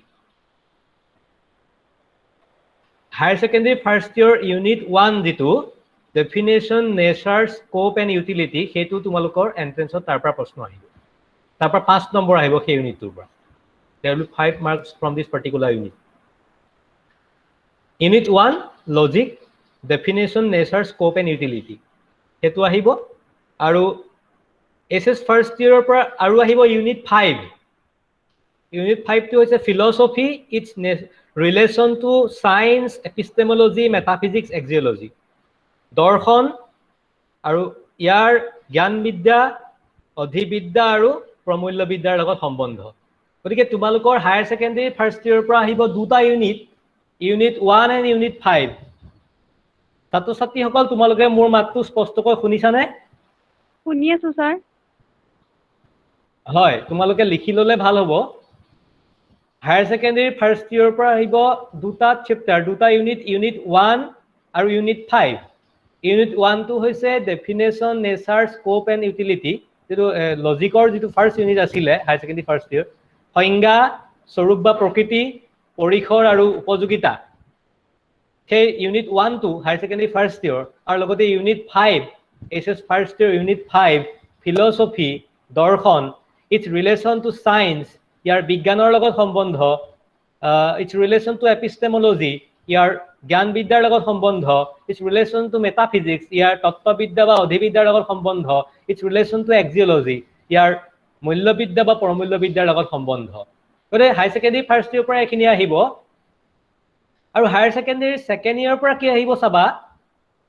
Higher secondary first ইয়েৰৰ পৰা তোমালোকৰ টোটেল 10 নম্বৰ আহিব। ইউনিট 1ৰ পৰা 5 আৰু ইউনিট 5ৰ পৰা 5। আৰু unit higher secondary second year তোমালোকেতো এতিয়া ইতিমধ্যে তোমালোকে পঢ়ি গৈছা বা পঢ়িয়ে আছা অলপ দিন আগলৈকে, তোমালোকৰ নিশ্চয় সুবিধাই হ'ব। হায়াৰ ছেকেণ্ডেৰী ছেকেণ্ড ইয়েৰৰ পৰা আহিব 3টা ইউনিট, ইউনিট 1, ইউনিট 3, ইউনিট 7। আকৌ শুনি ল'বা। ইউনিট 1 সেইটো হৈছে ইণ্ডাকশ্যন এণ্ড ইটছ কাইণ্ডছ, আগমন আৰু ইয়াৰ প্ৰকাৰসমূহ। ছেকেণ্ড ইয়েৰৰ পৰা unit 1 induction and its kinds, আগমন আৰু ইয়াৰ প্ৰকাৰসমূহ, সেইটো unit 1 from SS second year. Unit 3 প্ৰকল্প আৰু ইয়াৰ প্ৰকাৰসমূহ, hypothesis and its kinds. Hypothesis and its kinds প্ৰকল্প আৰু ইয়াৰ প্ৰকাৰসমূহ আৰু ইউনিট 7ৰ পৰা আহিব নীতিবিদ্যা ইয়াৰ অৰ্থ স্বৰূপ বা প্ৰকৃতি ethics its meaning and nature এথিক্সৰ যিটো ইউনিট আছিলে নীতিবিদ্যাৰ সেইটো তোমালোকে পঢ়িব লাগিব এন্ট্ৰেন্সৰ কাৰণে গতিকে হায়াৰ ছেকেণ্ডাৰী ছেকেণ্ড ইয়েৰৰ পৰা 3টা ইউনিট আহিব there will be 3 units from HS second year unit 1 induction and its kinds আগমন আৰু ইয়াৰ প্ৰকাৰ unit 1 unit 3 hypothesis and its kinds প্ৰকল্প আৰু ইয়াৰ প্ৰকাৰ unit 7 ethics its meaning and nature নীতিবিদ্যা ইয়াৰ অৰ্থ স্বৰূপ বা প্ৰকৃতি তোমালোকে শুনিলানে লিখিলানে কথাখিনি হয় স্যাৰ বুজি শুনিলো পাইছা আৰু বুজি পাইছা তোমালোকে পাইছো স্যাৰ কোনোবাই কিবা কথা বুজি পোৱা নাই নেকি সুধি লোৱা স্যাৰ লং কুৱেশ্যন আহিব আৰু শৰ্ট কুৱেশ্যন ন প্ৰত্যেকটো 5টা প্ৰশ্ন আহিব প্ৰত্যেকটো প্ৰশ্নত 5 নম্বৰকে থাকিব হয়তো দুই এটা অৰ দিয়া হ'ব পাৰে কিন্তু 5টা প্ৰশ্নৰ উত্তৰ তোমালোকে কৰিব লাগিব আৰু প্ৰত্যেকটো প্ৰশ্নত 5 নম্বৰকে আহিব there will be 5 marks for each question and total marks will be 25 25 number প্ৰত্যেকটো প্ৰশ্নতে 5 নম্বৰকে থাকিব আৰু 1 hour 1 ঘণ্টা সময় তোমালোকে পাবা স্যাৰ আমি কিমান স্কোৰ কৰিব লাগিব তেনেকুৱা কোনো কথা নাই এটো স্কোৰ তোমালোকে 25 ভিতৰত 25 কৰিলেতো ভাল হয় যিমান পাৰা কৰিবা ঠিক আছে স্যাৰ হেতু কোনো ধৰা বন্ধা কথা নাই হেতু এতিয়া ক'ব পৰা কথা নহয় একো কিমান তোমালোকে স্কোৰ কৰিব লাগিব এনেকুৱা ধৰণৰ কোনো এতিয়া ক'ব নোৱাৰে হেতু কথা কিন্তু এটা কথা ক'ব পাৰি যে তোমালোকে টু এপিয়াৰ ইন দা এন্ট্ৰেন্সত এপিয়াৰ হ'বৰ কাৰণে তোমালোকৰ হায়াৰ ছেকেণ্ডাৰী ছেকেণ্ড ইয়েৰত এটলিষ্ট তোমালোকে লজিকত 60 আৰু ইংলিছত 50 হ'ব লাগিব পাব লাগিব 60% in logic and philosophy and 50% in English only then you'll be able to appear in the entrance exam of philosophy কথাটো মনত ৰৈছে হায়াৰ ছেকেণ্ডাৰী ছেকেণ্ড ইয়েৰৰ যিটো ফাইনেল পৰীক্ষা এছএছ ছেকেণ্ড ইয়েৰ ফাইনেল পৰীক্ষাত তোমালোকে লজিকত 60 এটলিষ্ট পাব লাগিব অতি কমেও 60 নম্বৰ আৰু ইংৰাজীত ইংলিছত এটলিষ্ট 50 মাৰ্কস 50 নম্বৰ পাব লাগিব এতিয়া ক'বলগীয়া কথা সেইখিনিয়ে বাকি দুই এটা কথা আমি গ্ৰুপতো ক'ব পাৰিম দুটামান কথা কিন্তু এইখিনি কথা ইয়াত কোৱাটো বৰ প্ৰয়োজনীয় বুলি ভাবিলো আৰু 1 ঘণ্টা হ'ব 25 নম্বৰ সিলেবাস কলো তোমালোকক আৰু দুই এটা কিবা খুদা থাকিলে তোমালোকে সুধিব পাৰা আৰু কিবা খুদা আছে নেকি কিবা সুধিবলগীয়া কথা আছে নেকি নাই স্যাৰ স্যাৰ খুদা স্যাৰ এন্ট্ৰেন্সলৈ যাওঁতে মানে ডকুমেন্টছ কিবা নিব লাগিব নেকি হাই সেকেন্ডাৰী মাৰ্কশ্বিট বা এডমিট তেনেকে লৈ লবাচোন লগতে কি ল'ব লাগিব স্যাৰ লগত আৰু তোমাৰ এসেনশিয়ালস যিখিনি তোমাৰ একিটা পাৰ্টিকুলাৰছ আছে হায়াৰ সেকেন্ডাৰী বা হেকিটা বস্তু লৈ নিবা আৰু লগতে তোমালোকৰ নিশ্চয় সাবমিশনৰ হেৰি থাকিব সাবমিশন তোমালোকে কৰিলা নাই কৰিছা অনলাইন সাবমিশন কৰিছা না নাই কৰিছো স্যাৰ অনলাইন সাবমিশনৰ কিবা ৰিসিপ্ট পাইছা নেকি দিছিলে সেইবিলাক হেতু মূল বস্তু কাৰণ তোমালোকে সাবমিট কৰিলা না হেতু আসল কথা তোমালোকে এপ্লাই কৰিছা না হেতু ওপৰত ভিত্তি কৰিহে হ'ব গতিকে তোমালোকে হেতু বস্তু লগত ৰাখিব লাগিব দেই সকলোৱে ওকে স্যাৰ আৰু কাবাৰ কিবা সুধিবলগীয়া আছে নেকি কোৱা স্যাৰ মানে মেজৰ মানে কি দুটা সাবজেক্টৰ মানে ভৰাব পৰা নাই হেতু প্ৰবলেম হৈ আছে মানে অপচনেল হিচাপে মানে এখনে অনলাইন কৰিব পাৰিলো মানে প্ৰতিটো সাবজেক্টৰ কাৰণে বেলেগকে এপ্লাই কৰিব লাগিব নেকি মই হে কাৰিকৰী কথাটো গম নাপাওঁ বাৰু দেই সেই কথাটো কৈছিলে মানে দুখনত মান কৈ দিব পাৰিব যাব বুলি সেইটো কাৰিকৰী কথা মই এতিয়া ক'ব নোৱাৰিম কিন্তু মই সুধি পেলাইহে ক'ব পাৰিম এই মুহূৰ্ততে তেনেকৈ কৈ দিব নোৱাৰিম মই নিশ্চিতভাৱে যেহেতু ক'ব নোৱাৰিম কথাটো কাৰিকৰী টেকনিক্যাল কথাটো কেনেকুৱা ধৰণৰ হেতু দেই সেইটো নিশ্চয় জনাম মই এইটো মই জনাম হয় আৰু কিবা খুকুদা আছে নেকি কাৰোবাৰ মনত এনি কনফিউজন আৰু নিশ্চয় নাই বুলি ভাবিছোঁ, আৰু যদি ভৱিষ্যতে কিবা থাকে আমাৰ গ্ৰুপটো নিশ্চয় আছে। আৰু বহু ছাত্ৰ ছাত্ৰীয়ে কিবা গম নাপালে নেকি, বহুতে অংশগ্ৰহণ কৰা নাই। আমাৰ ফিলচফি গ্ৰুপটো যথেষ্টখিনি ছাত্ৰ ছাত্ৰী আছে, কাৰোবাৰ কিবা কোটা থাকিলে সুধি ল'বা। কিন্তু বিশেষভাৱে এই প্ৰগ্ৰেমটো যথেষ্ট গুৰুত্ব আছিলে বুলি ভাবোঁ, কাৰণ বহুখিনি কথা কোৱা হ'ল দৰ্শন বিভাগৰ বিষয়ে, বহুতে বহু কথা ক'লে, দেখুৱাও হ'ল, আৰু লগতে চিলেবাছখন অতি গুৰুত্বপূৰ্ণ চিলেবাছখনো কোৱা হৈছে। নিশ্চয় মই ভাবিছোঁ তোমালোকে চিলেবাছখন লিখিছা। ছাৰ, মোৰ SS এক্সামৰ লজিকত 50 আৰু ইংলিছত 63 মাৰ্কছ আছিল ছাৰ। লজিকটো মোৰ 4th ছাবজেক্ট। না, লজিকত মিনিমাম স্ক'ৰ লজিকত 60 হ'ব লাগিব। মই ইতিমধ্যে ক'লো ক্ৰাইটেৰিয়াটো দেই। সকলোৰে কিছুমান মান থাকে, ষ্টেণ্ডাৰ্ড থাকে, ক্ৰাইটেৰিয়া থাকে। গতিকে সেইখিনি মই আই হেভ অলৰেডি মেনশ্যন যে লজিকত 60 আৰু ইংৰাজীত 50 পাব লাগিব এটলিষ্ট। ছাৰ, আমি ফিলচফিত মেজৰ ল'লে আছামিজ হ'ব নে ইংলিছ হ'ব? নাই, অসমীয়া ইংৰাজী দুইটা মাধ্যম হ'ব, সেইটোক লৈ তোমালোকে চিন্তা কৰিবলৈ প্ৰয়োজন নাই।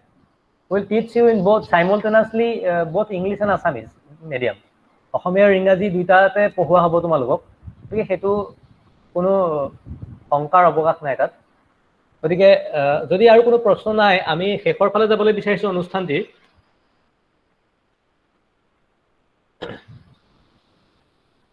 আজিৰ অনুষ্ঠানটি আমি যি উদ্দেশ্যত আয়োজিত কৰিছিলোঁ, আমি ভাবিছোঁ যে আমি বহু পৰিমাণে অনুষ্ঠানটি সাৰ্থক হৈছে।